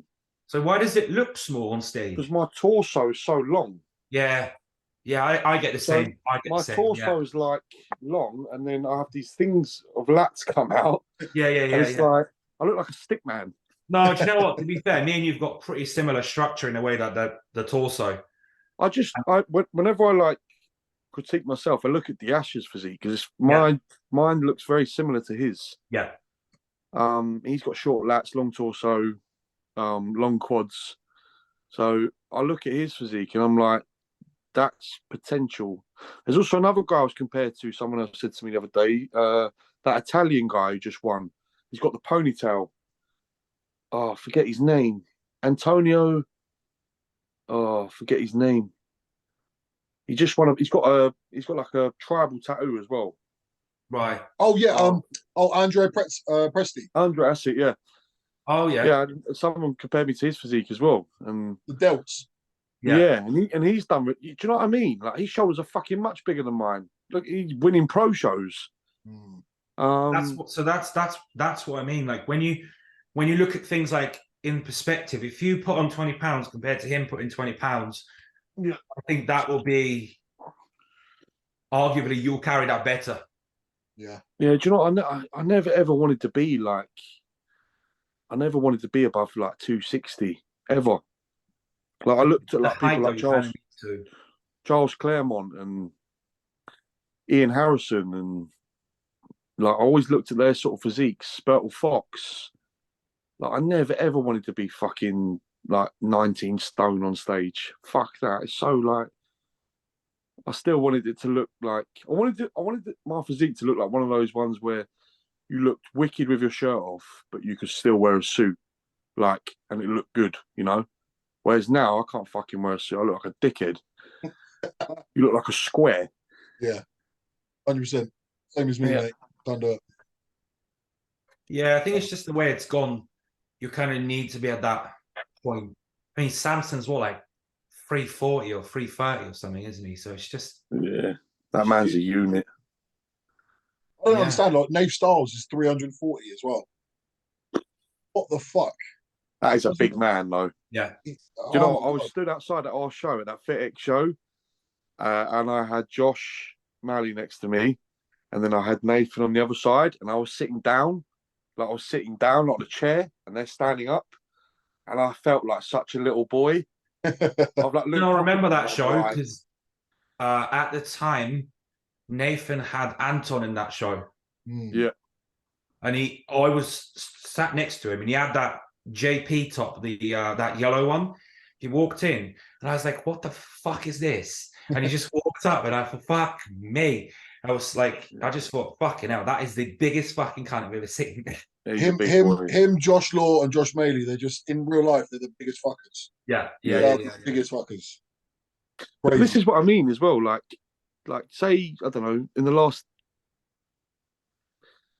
5, 6 years, maybe no, let's say in the last 10 years, like there were no one like them against, you know, in the UKBFF. You never saw anyone like that. Jamie Joel was, what was he, 6'5", and he was like 230 or something, 240. Yeah. He wasn't a big man.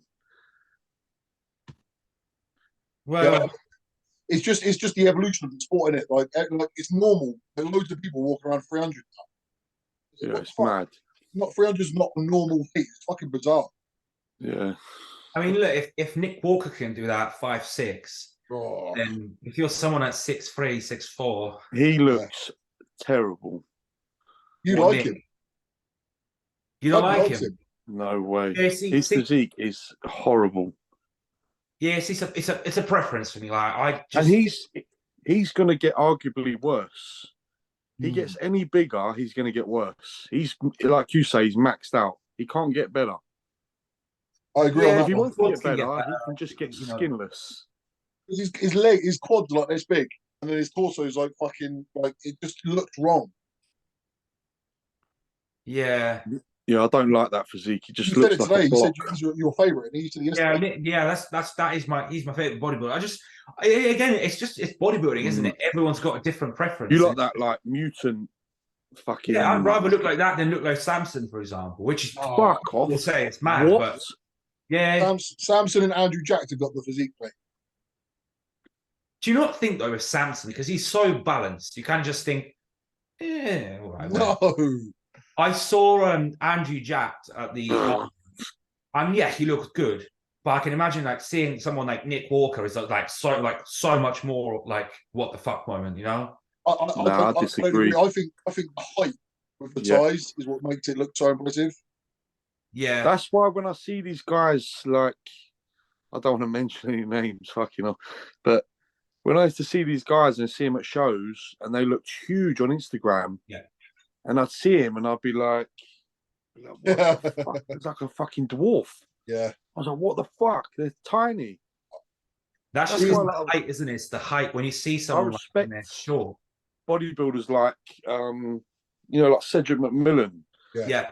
Dennis Wolf, yeah, Louis Farino. Yeah. These guys were big men. And I'm not being funny. If you're under, I'm going to sound like such a cunt. If you're under 5'9" and you're under 230, you're a small man. Yeah. That's the retrospect of it. You're a little man. I agree. And it doesn't really impress me because you're small. That sounds bad, but it's not. Yeah, well, I guess in pictures it's different, isn't it? When you see someone in pictures. When you see someone who's 6'5", who weighs like 22 stone, that's like, oh my God, like, yeah, this guy is huge because he's got a big frame and he's big. Yeah. And I bet you he's strong. It's just for competitive bodybuilding. That's never gonna Nah, it's not. favorable, you know. I like, Jamie, for you know, his example, physique I like is Chryso's. yeah. Oh Yeah, yeah. he's big. He's big. Fucking No tall as well, isn't he? glutes, no glutes, but unreal physique. It's just his arms, his chest, arms, and delts. It's just crazy. The arms Crazy. are ridiculous. Mad. They're like footballs, like just. I saw a photo of him in Brandon Curry, and he makes Brandon Curry look tiny. Yeah. Yeah, Did you see it? Brandon Curry is tiny. Yeah. He Yeah. is. This is He what I uploaded mean. it. Yeah. I saw him in Barcelona, and I couldn't believe it. Really? And it's devastating. It's 'Cause you look up to devastating, him, right? man. Not just that. It's just like I'm like Jesus Christ. I'm like you're like 5'4", man. What? Why do you look so big on Instagram? You're tiny. That's why. Because on their own, Yeah. they look ginormous. Like, I think the placings at the Olympia are going to change this year, like drastically, or because last year you had like the shorter, more like so you had like Paddy and like Derek and Nick. They were like the guys that took like, the top placings. Do you reckon that will change this year, or do you reckon that will kind of remain? I think Nick will get pushed out. I think you'll see Samson. like it. Yeah, I think Samson's he's gonna push Nick out. You'll have a little fight between them, Paddy, and Lunsford. Yeah. I think Paddy, Samson, Lunsford. Top three. Because I think if you compare Lunsford to like Nick, Lunsford's so much better to look at. Yeah, man. To me, it's just not. It's not competitive. Like in terms of like the symmetry, the conditioning. Like he doesn't have the varicose veins. Yeah. He's just better put together. Yeah, agreed. I mean, I still hope he is in the top three because I like him. Yeah.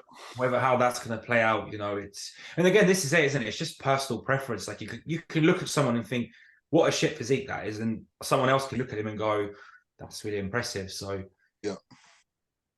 Don't get me wrong. I think he will place higher on, but not whilst because he's young. Yeah, but not whilst Samson's around or Derek or Haddy for that matter. I think he'll always fall short. Do you think with Derek though, because obviously last year it was like the first sort of jump, and then like the change was so drastic, and this year is going to be less of a like shock. Maybe. I think this is the first year where he's actually been able to properly push it though. Yeah. Do you know what I mean? So I mean, I think he's 10 pounds heavier than he was last year at this point. He's always had to hold back a bit. He's always had to hold back. He doesn't need to anymore, you know. So we'll see, man. Hey, boys, I've got to fucking eat more food. I've got like 2 more meals to eat. So oh shit! Time. Sorry, man. But yeah, mate, it's been a pleasure. My pleasure. Thank you for coming on, mate. Nice to see you guys again. Yeah, you too. Yeah, nice to catch up, mate. Nice to catch up. Wicked.